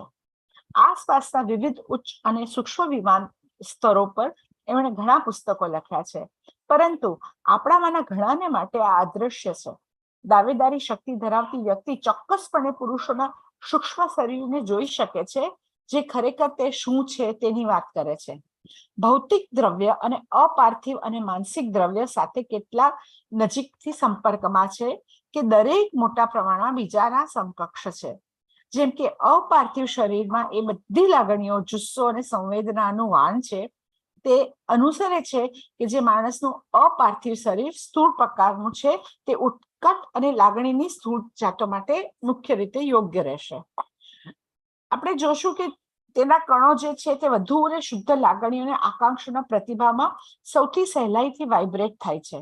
તેથી જે માણસ તેના ભૌતિક શરીરમાં સ્થૂળ અને અનિચ્છનીય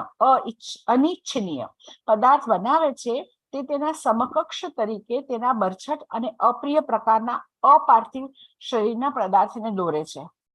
ભોગ વિલાસ કરતા હું માણસમાં બરછટ સ્થૂળ દેખાવ પેદા કરવા માટેનું માંસને મૃત બનાવું છું.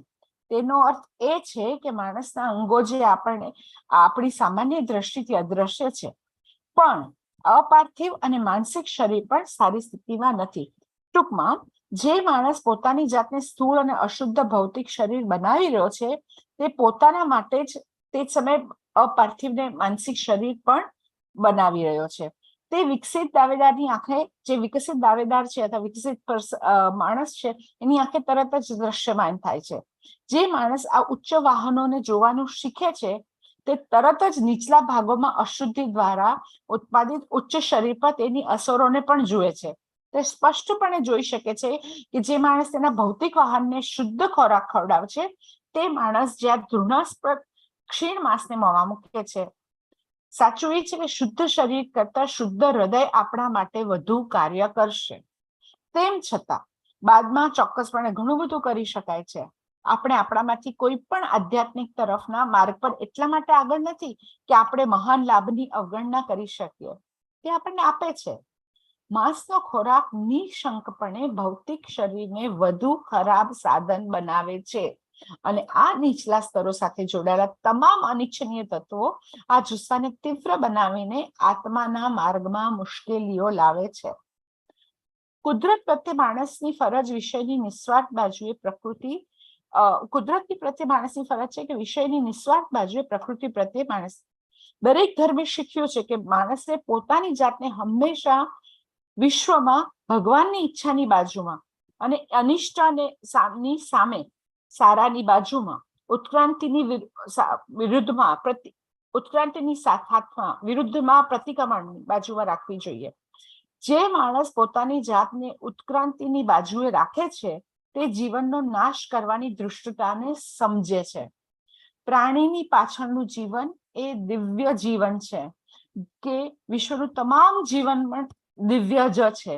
તેથી પ્રાણીઓ ખરેખર આપણા ભાઈઓ છે, ભલે તેઓ નાના ભાઈઓ હોય, અને આપણા વિકૃત સ્વાદની સંતોષ માટે તેમનો જીવ લેવાનો આપણને કોઈ પણ અધિકાર નથી. ફક્ત આપણી અધોગતિને સંતોષવા માટે તેમને અસંખ્ય યાતના, પીડા આપવાનો આપણને કોઈ અધિકાર નથી. અને ધિક્કાર પાત્ર વાસનાઓ. લેડબિટરજી કહે છે કે જંગલી જીવો માણસને જોઈને ભયથી ડરી જાય છે. આધુનિક માણસ એ મહાન ખલનાયક છે, જે ખોરાક અને આનંદની પ્રકૃતિઓનો નાશ કરે છે. અમે એટલે માણસોને કહે છે કે એ લોકો શિકારને રમત કહે છે. વ્હેલનો શિકાર, હાથીનો શિકાર વગેરે વગેરે. ઘોડાની રેસમાં પણ પ્રાણીઓના ત્રાસનું એક બીજું સ્વરૂપ છે. સર્કસ, પર્યટન સ્થળોમાં પ્રાણીઓ સાથે ખરાબ વર્તન કરવામાં પણ પ્રતિબંધ. તામિલનાડુના ગામડાઓમાં જેલી કેટ્ટુ જેવા તહેવારોને સંસ્કૃતિના ભાગરૂપે ન્યાયી ઠેરવી શકાય નહીં. શ્રી નારાયણ ગુરુ, તિરુવલ્લુર વલ્લાલર અને ACCના સેન્ટ ફ્રાન્સિસ જેવા આપણા સંતોએ તેમના જીવન દ્વારા આપણને કરુણાનું મૂલ્ય શીખવ્યું છે. ACCના સેન્ટ ફ્રાન્સિસ વરુ હોય એને પણ ભાઈ વરુ કહેતા. તે જંગલમાં જ્યાં પણ જાય, પક્ષીઓ અને પ્રાણીઓ તેમની સાથે ખૂબ જ પ્રેમથી આવતા. એવું કહેવાય છે કે કેરળના સંત શ્રી નારાયણ ગુરુ વાઘ અને અજગર સાથે ગુફામાં રહેતા હતા. લેડબિટર ડોક્ટર બેસન્ટની એક વાત કરે છે કે એક જહાજમાં તેઓ મુસાફરી કરી રહ્યા હતા, અને જ્યારે જહાજ શિકાગોની નજીક આવ્યું ત્યારે તેમને પૂછ્યું કે આપણે ક્યાં છીએ? હવામાં આ ભયંકર લાગણી થવાનું કારણ શું છે? શિકાગોમાં કતલખાનાઓની ભયાનક આભા ડોક્ટર બેસન્ટ જેવા જે દાવેદાર હતા, જે ખૂબ સેન્સિટિવ હતા, એના માટે આ અસહ્ય હતી. મંદીનો પલકાર એટલો ગાઢ હતો, પરંતુ જે વ્યક્તિએ તેનો આંતરિક વાહનો વિકસાવ્યા નથી તે કદાચ આ અનુભવી પણ નહીં શકે. જોકે તેઓ શાંતપણે તેનાથી પ્રભાવિત છે. ભયંકર અદ્રશ્ય પરિણામો, ગભરાટ અને ગહન હતાશાની લાગણીઓ જે ત્યાં સામાન્ય છે, તે મોટે ભાગે ભયાનક પ્રભાવને કારણે છે. જે શહેરમાં પ્લેગ વાદળની જેમ ફેલાય છે, માણસની ભૂખ દરરોજ હજારો નિર્દોષ પ્રાણીનો ભોગ લેવાય છે. આ દરેક પ્રાણીઓના પુનર્જન્મના અસ્તિત્વને ઉત્ક્રાંતિથી બળપૂર્વક અવરોધવામાં આવે છે. દયનીય છે કે આ કતલખાનામાં કામ કરતા બાળકોને મારવા સિવાય બીજી કોઈ રમત જ નથી. આ ભયાનક સ્થળોની આસપાસના બાળકો પણ આ કતલખાનાઓથી આભાથી આડકતરી રીતે પ્રભાવિત થાય જ છે. The better time to come, lead bitter આશાવાદી નોંધ સાથે આ નાટકના પુસ્તકનું સમાપન કરે છે. ઘણીવાર લોકો પ્રશ્ન પૂછે છે કે આપણે બાબતોને સુધારવા માટે શું કરી શકીએ? માનવતાના શક્તિશાળી સમૂહમાં આપણે ફક્ત નાના એકમો તો છીએ. લેડ બીટર જવાબ આપે છે કે બાકીના એકમોથી ઉપર ઉઠીને વધુ સંસ્કારી બનવાથી જ આપણે આપણા આખરે સમગ્ર જાતિની ઉચ્ચ સભ્યતા પર પહોંચશું. એક સુવર્ણ યુગ આવવાનો છે, માત્ર માણસો માટે જ નહીં પણ નીચલા 7 સ્તરો માટે પણ. એક એવો સમય જ્યારે માનવતા તેના નાના ભાઈઓ પ્રત્યેની તેની ફરજ સમજશે. તેમને નષ્ટ કરવા માટે નહીં, પરંતુ તેમને મદદ કરવા, તેમને તાલીમ આપવા, જેથી તેઓ પણ આમાંથી પ્રાપ્ત કરી શકે. તેઓ આતંક અને નફરત નથી, પરંતુ પ્રેમ, ભક્તિ અને મિત્રતા માટે વ્યાજબી સહકાર છે. એક એવો સમય આવશે જ્યારે તમામ દળો કુદરત બુદ્ધિપૂર્વક અંતિમ અંત તરફ સાથે મળીને કામ કરશે. હેલો,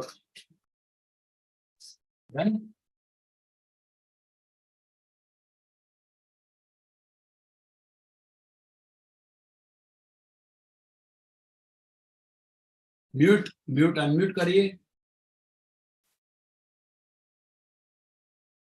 સોરી, કુદરત બુદ્ધિપૂર્વક અંતિમ અંત તરફ કામ કરશે. સતત શંકા અને દુશ્મનાવટ સાથે નહીં, પરંતુ તે ભાઈચારાની સાર્વત્રિક માન્યતા સાથે જે આપણું છે, કારણ કે આપણે બધા એક જ સર્વશક્તિમાન પિતાના બાળકો છીએ. તે આપણામાંના દરેકને આ ભયાનક ગુનાઓમાં સામેલગીરીથી મુક્ત કરીને ઓછામાં ઓછો પ્રયોગ કરીને આપણા નાના વર્તુળમાં શાંતિ અને પ્રેમને ઉજ્જવળ સમયને નજીક લાવવાનો પ્રયાસ કરે છે.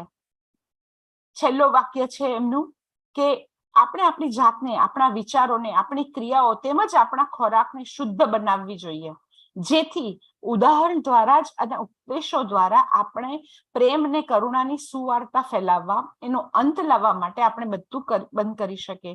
નિર્દયતા અને આતંકનું શાસન બંધ કરી શકીએ. પ્રામાણિકતા અને પ્રેમના મહાન સામ્રાજ્યની સવાર જ્યારે આપણા પિતાની પૃથ્વી પર પૂર્ણ થશે, જે તે સ્વર્ગમાં હશે. અસ્તુ. Thank you, Kaustubh. You can go ahead with your Hindi version. 10 plus 2, 12 minutes for you. I have to be somewhere at 8:30, so I'll try to complete it as soon as possible. Sure. Go ahead. दूसरा भाग. इस बातचीत के पहले भाग में हमने उस पर चर्चा की जैसे हमने शारीरिक और स्वार्थी विचार कहा है. एक आदमी को इस मृत मांस को खाना छोड़ देना चाहिए और उसे शुद्ध आहार की ओर मुड़ना चाहिए, भले ही केवल अपने लिए ही. अब हम दूसरों के प्रति अपने कर्तव्य से जुड़े नैतिक और निस्वार्थ विचारों पर विचार करने जा रहे हैं. पहली चीज है कि इन जानवरों की बेवजह हत्या करना. शिकागो जैसे बड़े शहरों और दुनिया भर के अन्य शहरों में यह भयानक व्यापार निरंतर चलता रहता है. किसी भी रूप में जीवन का विनाश अपराध है. हमारे पास ऐसे करने का कोई अधिकार नहीं, खासकर जब यह एक स्वार्थी गतिविधि बन जाती है, तो यह और भी निंदनीय है. न केवल वे लोग दोषी हैं जो इस घिनौने काम में शामिल है, बल्कि वे भी दोषी हैं जो उनके द्वारा वध किए गए मांस का सेवन करके इसे प्रोत्साहित करते हैं. हम केवल यह कहकर इस अपराध की जिम्मेदारी से नहीं बच सकते कि हम किसी जानवर को नहीं मार रहे हैं, बल्कि केवल अपने जीवित रहने के लिए इसका उपभोग कर रहे हैं. सार्वभौमिक नियम की क्वी फैसेट प्रति अलम फैसेट पर से, जिसका अर्थ है कि एक व्यक्ति जो कुछ भी दूसरे के माध्यम से करता है वह स्वयं करता है. भारत में हम देख रहे हैं कि बैल और गाय जैसे गरीब जानवरों को लॉरी और वैन में दूसरे राज्यों में ले जाया जाता है, जहां गायों का वध पर प्रतिबंध है. बूचड़ खाने तक उनकी अंतिम यात्रा बहुत भयानक होती है. लॉरियां अपनी क्षमता से अधिक भरी हुई हैं, वे 1 इंच भी अधिक नहीं जा पा रही हैं. दिन रात बिना भोजन या पेय के यात्रा कर रहे हैं। यह वास्तव में दर्शनीय दृश्य है, जो एसपीसीए के सभी पशु अधिकार कानूनों का उल्लंघन है। हालांकि कानून तो है, लेकिन किसी को भी इस कानून करने की परवाह नहीं है। केरल में आप हर नुक्कड़ और कोने में अनधिकृत बूचड़खाने देख सकते हैं, जहां जानवरों के शवों का प्रदर्शन किया जाता है, खासकर क्रिसमस और अन्य त्योहारों के दौरान। छोटे बच्चों को इन बूचड़खानों में काम पर लगाया जाता है, जहां उन्हें स्कूलों में तीर और 3 आर सीखने के बजाय बैल या गाय जैसे विशाल जानवर को मारना सिखाया जाता है। जब ये बच्चे बड़े हो गए, तो उन्होंने यह मान लिया कि हिंसा आजकल का चलन है। सामान्यतः कोई किसी जानवर को मारकर नहीं खा सकता।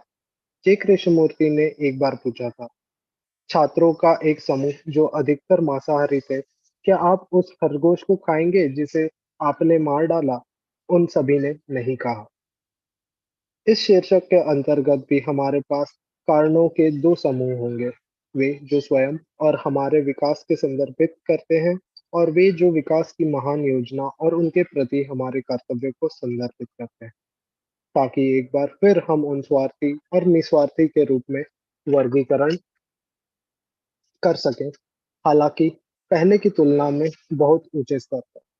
लीड बीटर का कहना है कि कुछ छात्र भोगवाद के हाथिए पर मंडरा रहे हैं, जो अभी तक निर्देश निर्देशों का पूरी तरह से पालन करने के लिए तैयार नहीं, और इसलिए जब यह उनकी व्यक्तिगत आदतों और इच्छाओं में हस्तक्षेप करता है, तो वे इसकी शिक्षा को स्वीकार नहीं करते हैं। इनमें से कुछ लोगों ने ये मानने की कोशिश की है कि भोजन का प्रश्न गुप्त दृष्टिकोण से बहुत कम अंतर ला सकता है, लेकिन इस बिंदु पर प्राचीन और आधुनिक गुड़ विद्या के सभी महान विद्यालयों का सर्वसम्मत निर्णय निश्चित रहा है। उन्होंने इस बात पर जोर दिया कि सभी सच्ची प्रगति के लिए शुद्धता आवश्यक है, यहाँ तक कि शारीरिक स्तर पर भी, और आहार के मामलों में भी, साथ ही बहुत ऊंचे मामलों में भी। यीशु मसीह से एक बार उनके शिष्यों ने पूछा था, क्या चीज मनुष्य को अशुद्ध बनाती है? मसीह ने उत्तर दिया, वह चीज नहीं है जो उसके मुंह में जाती है, बल्कि जो उससे निकलती है। लोग अक्सर इसे गलत तरीके से उद्धृत करते हैं और कहते हैं कि ईसा मसीह ने मांस सहित सभी प्रकार के भोजन को मंजूरी दी थी, लेकिन वास्तव में वह हमारे शब्दों की शुद्धता पर जोर दे रहे थे, जो हमारे दिल से निकलती है। उन्होंने एक से अधिक बार अपने शिष्यों को बेकार की बातों पर चेतावनी दी। लीड बीटर ने स्वयं हमारे आसपास के विभिन्न उच्च और सूक्ष्म स्तरों पर कई किताबें लिखी हैं, लेकिन हम में से कई लोगों के लिए यह अदृश्य है। दिव्य दृष्टि शक्ति वाला व्यक्ति निश्चित रूप से मनुष्य के सूक्ष्म शरीरों को देख सकता है, जो वास्तव में बताता है कि वह क्या है। भौतिक पदार्थ सूक्ष्म और मानसिक पदार्थ के इतने करीब से संपर्क में है कि प्रत्येक काफी हद तक दूसरे के समकक्ष है। क्योंकि सूक्ष्म शरीर की सभी भावनाओं, जुनून, संवेदनाओं का वाहन है, इसलिए यह इस प्रकार है कि जिस व्यक्ति का सूक्ष्म शरीर स्थूल प्रकार का है, वह मुख्य रूप से जुनून और भावनाओं की स्थूल कीर्मों के प्रति उत्तरदायी होगा। वह आदमी कहाँ था जिसके पास सूक्ष्म शरीर है?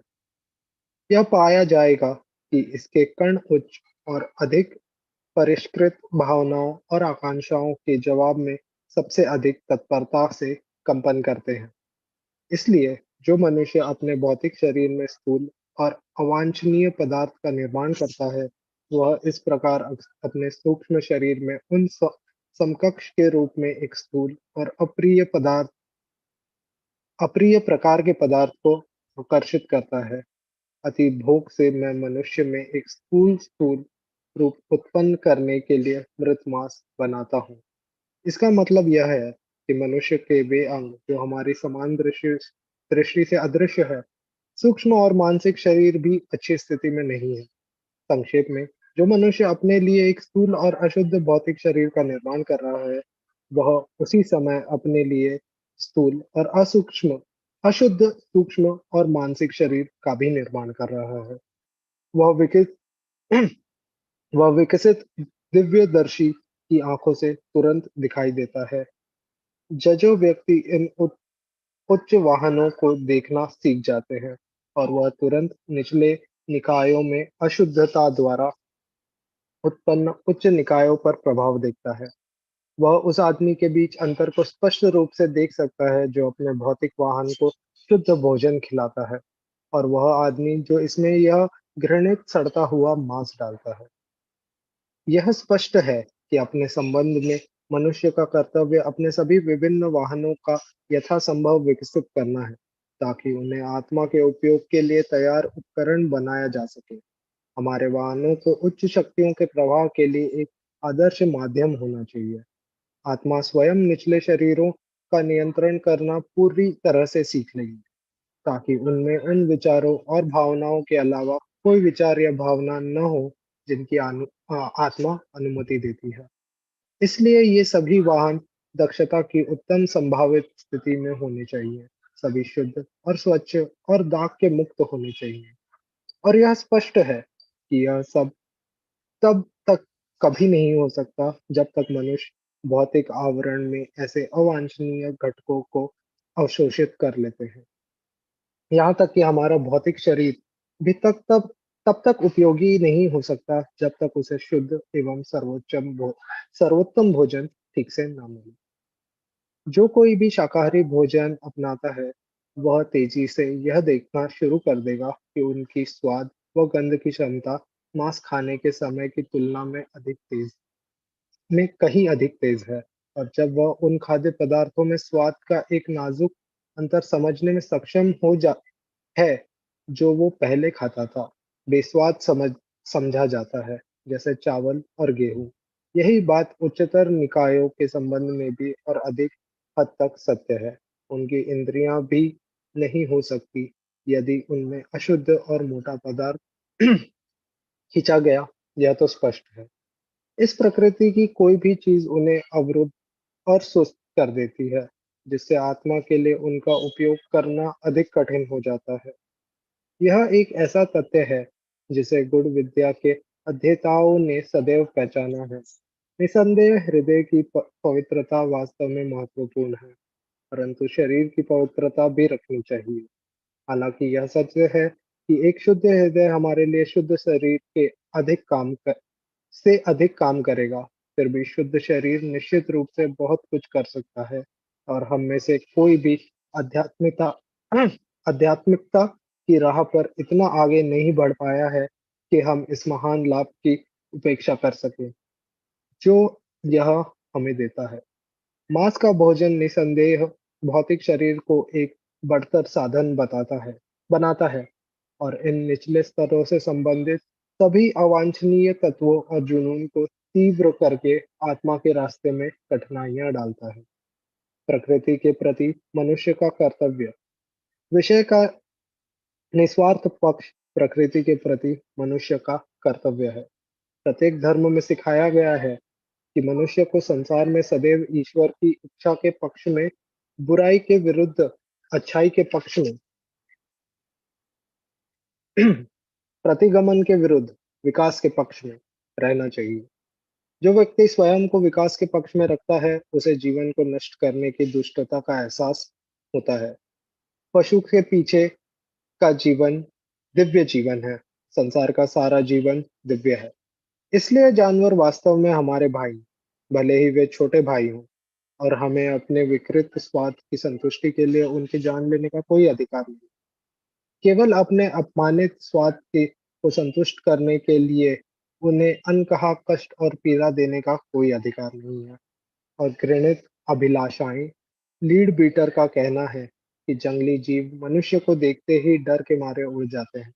आधुनिक मनुष्य कट्टर खलनायक है जो भोजन और मनोरंजन की प्रकृति को नष्ट कर देता है। हम शिकार को एक खेल कहते हैं, वेल का शिकार, हाथियों का अवैध शिकार, आदि आदि। यहाँ तक कि घोड़े की दौड़ भी जानवरों पर अत्याचार का दूसरा रूप है। सर्कस, पर्यटन स्थलों पर जानवरों के साथ बुरा व्यवहार करना प्रतिबंधित किया जाएगा। तमिलनाडु के गांवों में जल्लीकट्टे जैसे त्योहारों का एक संस्कृति के हिस्से के रूप में उचित नहीं ठहराया जा सकता। श्री नारायण गुरु, तिरुवल्लुवर, वल्लायर और एसीसी के सेंट फ्रांसिस जैसे हमारे संतों ने हमें अपने जीवन से करुणा का मूल सिखाया। एसीसी के सेंट फ्रांसिस भेड़िए को भेड़िया भाई कह के बुलाते थे। वह जंगल में जहां भी जाते थे, पक्षी और अन्य जानवर बड़े स्नेह से उनके साथ जाते। ऐसा कहा जाता है कि केरल के संत श्री नारायण गुरु एक बाघ और अजगर के साथ एक गुफा में रहते थे। लीड बीटर डॉक्टर बेसेंट की कहानी बताते हैं। वह एक जहाज में यात्रा कर रही थी और जब जहाज शिकागो के निकट पहुंचा तो उन्होंने पूछा, हम कहाँ हैं और क्या कारण है कि हवा में यह भयानक अनुभूति हो रही है। शिकागो के बूचड़खानों की भयानक आभा डॉक्टर बेसेंट जैसे दिव्यदर्शी के लिए असहनीय थी। अवसाद का घेरा इतना सघन था, लेकिन जिस व्यक्ति ने अपने आंतरिक वाहनों को विकसित नहीं किया है, वह इसे महसूस नहीं कर सकता, हालांकि वे चुपचाप इससे प्रभावित होते हैं। घबराहट और गहन अवसाद की भावनाएं जो वहां आम है, मुख्यतः उस भयानक प्रभाव के कारण है जो शहर में प्लेग के बादल की तरफ फैल गया है। इंसान की भूख के लिए हर दिन हजारों निर्दोष जानवरों की हत्या कर दी जाती है। इनमें से प्रत्येक जानवर की पुनर्जन्म इकाई को विकास का पुनर्जन्म इकाई को विकास से जबरदस्ती रोका जाता है। यह दयनीय है कि इन बूचड़खानों के में काम करने वाले बच्चों के पास हत्या, हत्या और हत्या के अलावा कोई अन्य खेल नहीं है। Also, इन भया minute remaining. या 1 minute remaining. श्योर इन भयानक स्थानों के आसपास के बच्चे भी अप्रत्यक्ष रूप से इन बूचड़खानों की आभा से प्रभावित होते हैं। आने वाला बेहतर समय। लीड बीटर इस छोटी सी पुस्तक का समापन एक आशावादी टिप्पणी के साथ करते हैं। अक्सर लोग यह सवाल पूछते हैं, हम मामलों को बेहतर बनाने के लिए क्या कर सकते हैं? हम मानवता के इस शक्तिशाली उबलते समूह के लिए केवल छोटी इकाइयां हैं। लीड बीटर उत्तर देते हैं, केवल इकाइयों के बाकियों से ऊपर उठने और अधिक सभ्य बनने से ही हम अंततः समग्र रूप से जाति की एक उच्च सभ्यता तक पहुंचेंगे। आने वाला एक स्वर्ण युग है, न केवल मनुष्य के लिए बल्कि निचले राज्यों के लिए। एक ऐसा समय जब मानवता को अपने छोटे भाइयों के प्रति अपने कर्तव्य का एहसास होगा। उनको उन्हें नष्ट करने के लिए नहीं, बल्कि उनकी मदद और उन्हें प्रशिक्षित करने के लिए, ताकि वे प्राप्त कर सकें उनके आंतक और घृणा नहीं, बल्कि प्रेम और भक्ति और मित्रता और उचित सहयोग देना चाहिए। एक समय आएगा जब सारी ताकतें प्रकृति अंतिम लक्ष्य की ओर समझदारी से मिलकर काम करेगी, निरंतर संदेह और शत्रुता के साथ नहीं, बल्कि उस भाईचारे की सार्वभौमिक मान्यता के साथ जो हमारा है, क्योंकि हम सभी एक ही सर्वशक्तिमान पिता की संतान हैं। वह हम में से हर किसी से कम इन भयानक अपराधों में खुद को शामिल होने से मुक्त करके प्रयोग करने के लिए कहते हैं और शांति और प्रेम के लिए उज्जवल समय को करीब लाने के लिए अपने छोटे दायरों में प्रयास करते हैं, जो हर सच्चे का सपना और सच्ची इच्छा है। हृदय और विचारशील व्यक्ति विश्व को उस गौरवशील भविष्य की ओर आगे बढ़ाने में मदद करना हमारा कर्तव्य है। हमें अपने आप को, अपने विचारों को और अपने कार्यों को, साथ साथ अपने भोजन को भी शुद्ध बनाना चाहिए, ताकि उदाहरण के साथ साथ उपदेश के द्वारा हम वह सब कुछ कर सके जो प्रेम और करुणा के सुसमाचार को फैलाने के लिए है, जिसे समाप्त करना है। क्रूरता और आतंक का शासन और धार्मिकता और प्रेम के महान साम्राज्य की सुबह को करीब लाना है, जब हमारे पिता की इच्छा पृथ्वी पर पूरी होगी और यह स्वर्ग में होगी। धन्यवाद।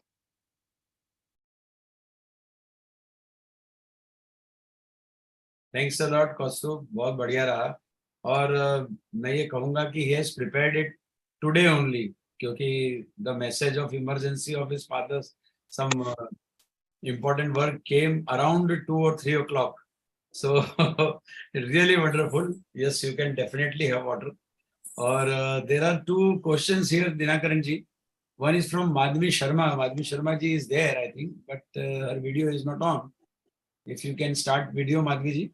Unka question है कि whether garlic and onion are part of partial of non-vegetarian food or not. That's, I think, what she wants to ask. Garlic and onion. Yes. I asked this question to Radhaji also once when we were having food, because in our houses we use onion and garlic. But when I stated to her that is it non-vegetarian, she said it is not non-vegetarian, but it is not sattvic. It is not a sattvic food. It may increase our passion and all those things. That is why pujaris and Brahmin community is avoiding it. So it is not a non-vegetarian food. It is a vegetarian food. But when we go into subtler aspects of all these things, food, 3 types of foods are served, as stated in Bhagavad Gita: tamasic, rajasic, and sattvic. Better if you may take always sattvic food, avoiding rajasic and tamasic food. Thank you. Sharma ji आप हैं? अच्छा, नाम से मुझे माधवी शर्मा नजर आया तो मैंने बोला क्षमा करें मुझे। शर्मा जी प्रणाम। अनम्यूट कर लीजिए। ठीक है, वो शायद थोड़ी देर में अनम्यूट करेंगे। दोनों हैं सर, दोनों बैठे हैं हम लोग। अच्छा, दोनों। ओके शर्मा जी, ठीक है। हाँ, नहीं, आपका कैमरा ऑफ हो गया। So second question has been asked by Harshvardhan ji, and first he says that today is the remarkable subject which is highly connected with the evolution of humanity. There are several subtle points, although, to be understood by the people who are non-vegetarians. His question is to you, Dinakaran ji: do such people change in spite of their environmental situations? I mean, non-vegetarians. Yes, sure. Many people are turned into vegetarianism. By my personal experience, I will tell you, many non-vegetarian theosophies. I do remember one gentleman from Egypt, Sabri Abdul Rahim al-Hakim. He was a non-vegetarian by birth. Every morning there will be soup of different non-vegetarian soup, lunch with non-vegetarian, dinner with non-vegetarian. But after listening and studying theosophy, he turned to be a strict vegetarian. And moreover, one thing is, people do not know how to prepare vegetarian food. That is another thing. When Helen Jamieson, wife of former international secretaries, Conrad Jamieson's wife, came to our place, she told in Australia, not Australia, in New Zealand, they started vegetarian societies where classes will be given to people how to prepare vegetarian food, how to cook it. So people slowly they will change their habits. But in many places there is no option. If you go there, they will serve you only non-vegetarian food. Vegetarian food will be a luxury sometimes. It may not be available to all of us. So if there's a will, there's a way. You can change all the arguments against vegetarianism, like it will make you sick and all that, is all stupid. I can tell you, for the last 63, I have never taken any meat, fish or fowl. I don't find any difficulty in surviving on vegetarian food. Thank you. Thank you, sir. Yes, KAUSTUBH, if you are hearing, you can go. You have to reach 8:30 or something. That's all. Rosa and Zinu Master are also saying that thank you. कहीं आनंद जी आप unmute हो गए? हाँ बोलिए। I thank Brother Dinakaran for a very enlightening lecture on vegetarianism. It's very useful and highly valuable. I wish he continues to talk more often. Thank you, Brother Dinakaran, and I thank the organizers for the wonderful way they had organized the Zoom. Thank you all. Thank you, Brother Krishna. This is Krishnamurthy from Tamil Nadu. I am Yes, the president Madurai. of yes, Madurai, and I am president of the Madurai Tamil Nadu Theosophical Federation. Thank you very much. Good to see you, sir, and keep joining. So Yes, we will yes, yes, yes. I would like to thank all the listeners in India and abroad. I have seen the name of Brother Charlie from Philippines. Yeah, he was there. He left after the English version, but he said that he is. And Sushma ji, आपके कुछ दो शब्द.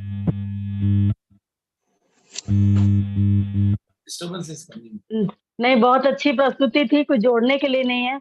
बस मुझे सुनने पे एक बात याद आई कि जो मौर्य सम्राट अशोक था, वो कर्नल ऑलकॉट थे अपने पास्ट लाइफ में. उन्होंने ये डिक्लेयर किया था. पहले तो वो मांस खाते थे. उन्होंने डिक्लेयर किया कि मेरी रसोई में अब कोई जो है वो पशु का मांस नहीं पकेगा और भविष्य में कोई विहार यात्रा नहीं करेगा, यानी हंटिंग के लिए नहीं जाएगा, वो धम्म यात्रा करेगा. तो ये इसका निषेध उसी काल से शुरू हो गया था. 4th सेंचुरी BC से शुरू हो गया था. और उपनिषदों में ये लिखा है कि जब यज्ञों में बलि दी जाती थी और पशुओं को मारा जाता था, उसके बाद उसका भोजन खाया जाता था, तो उपनिषद में लिखा है कि यज्ञ एक ऐसी टूटी नौका के समान है जिसको बैठकर इस भवसागर को नहीं तरा जा सकता. और इनडायरेक्टली ये कहा गया कि पशु वध हो रहा है, वो मनुष्य के इवोल्यूशन के मार्ग में बहुत बड़ी बाधा है. तो ऐसे कालांतर में जितने भी राजा हुए, उन्होंने इसका पशु वध का और मांसाहार का विरोध किया. उसकी शुरुआत कर्नल ऑलकॉट, जो अशोक थे अपने पास्ट लाइफ में, उसके संबंध में ये बात कहने की. धन्यवाद. Thank you. अन्य कोई? हर्षवर्धन जी, अगर कुछ और ऐड करना चाहते हो आज हमारे. हाँ, ऐड करने की तो बात रहती नहीं है, क्योंकि ये विषय इतना हर एक के दिल के. और अर्चना जी को धन्यवाद करने वाला हूँ. गुजराती में वो बोलते बोलते इतनी उनकी जो आवाज में ये के एक इंट्रीम आ गए तो उनका. हेलो हेलो, एक मिनट. हर्षवर्धन जी, क्या आप माइक्रोफोन के थ्रू बोल रहे हैं?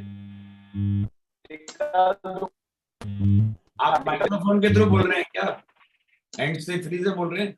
और उसे निकाल दीजिए, बहुत डिस्टर्बेंस आ रहा है, कुछ सुनाई नहीं दे रहा. ठीक है. अभी बेस्ट. Is it okay? या. अच्छा, ओके. नहीं आ रहा सर,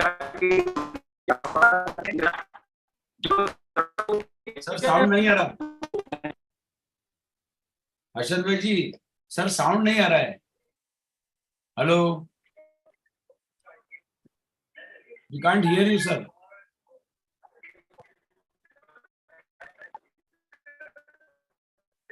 हर्षवर्धन भाई, we can not hear you. Harshvardhan भाई, we can not hear you.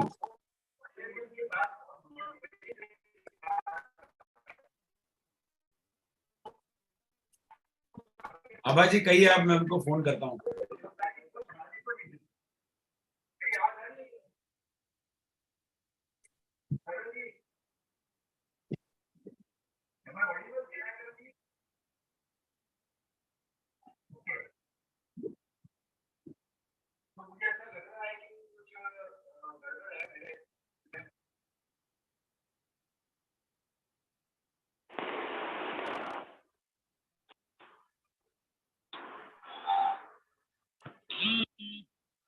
हाँ, अभी. हाँ, we can't hear you sir.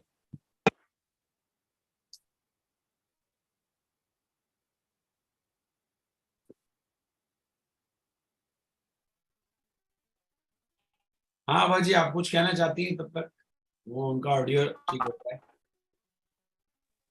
Am I audible? या हाँ, बहुत अच्छा रहा आपका सेशन. मैं यही कह रही थी कि अभी जो एक जागरूकता शुरू हुई है, वेस्ट में भी शुरू हुई है, जिसको वीगनिज्म कहते हैं. So they are also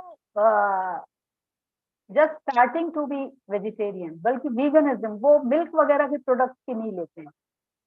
तो ऐसा नहीं है, ये अभी अवेयरनेस वेस्ट में भी आ रही, क्योंकि मैं अभी लंदन से लौटी थी तो वहां मैंने देखा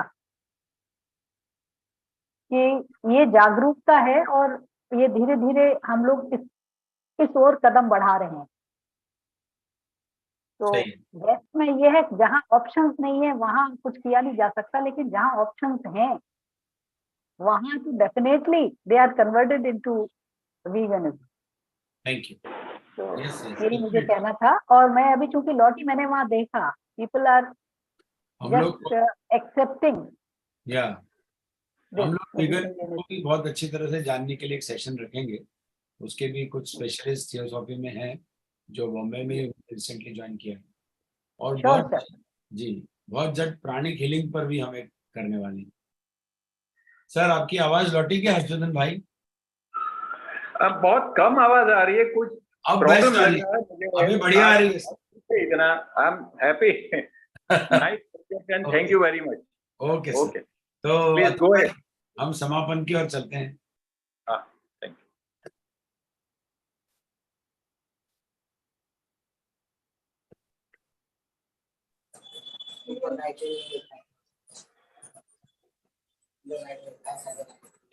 અતુલ ભાઈ.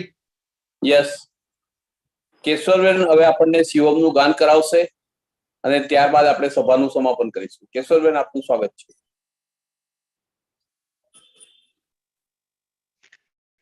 मनोबुद्धि अहंकार चित्तानि नाहं न कर्णं न जीवा न च घ्राण नेत्रे न च व्योम भूमि न तेजो न वायुः चिदानंद रूप शिवोहम शिवोहम शिवोहम शिवोहम शिवोहम शिवोहम चिदानंद रूप शिवोहम शिवोहम न च प्राण संनो न वै पंच वायु न वा सप्त धातु न वा पंच कोशः न वाक्पानि पादौ न चौपस्थ पायः चिदानंद रूप शिवोहम शिवोहम शिवोहम शिवोहम शिवोहम शिवोहम चिदानंद रूप शिवोहम शिवोहम न मे द्वेष रागौ न मे लोभ मोह मदो नैव मे नैव मत्सर्य भावः न धर्मो न चार्थो न कामो न मोक्षः चिदानंद रूप शिवोहम शिवोहम शिवोहम शिवोहम शिवोहम शिवोहम चिदानंद रूप शिवोहम शिवोहम न पुण्यम न पापम न सौख्यम न दुःखम न मंत्रो न तीर्थम न वेदा न यज्ञ अहम भोजनम नैव भोज्यम न भोक्तः चिदानंद रूप शिवोहम शिवोहम शिवोहम शिवोहम शिवोहम शिवोहम चिदानंद रूप शिवोहम शिवोहम न मृत्यु न शंका न मे जाति भेदः पिता नैव मे नैव माता न जन्मः न बन्धुर्न मित्रं गुरुर्नैव शिष्यः चिदानंद रूप शिवोहम शिवोहम शिवोहम शिवोहम शिवोहम शिवोहम चिदानंद रूप शिवोहम शिवोहम अहम निर्विकल्पो निराकार रूपो विभुत्वा च सर्वत्र सर्वेन्द्रियाणां न वा संगतं नैव मुक्तिर्न मेयः चिदानंद रूप शिवोहम शिवोहम शिवोहम शिवोहम शिवोहम शिवोहम चिदानंद रूप शिवोहम शिवोहम चिदानंद रूप शिवोहम शिव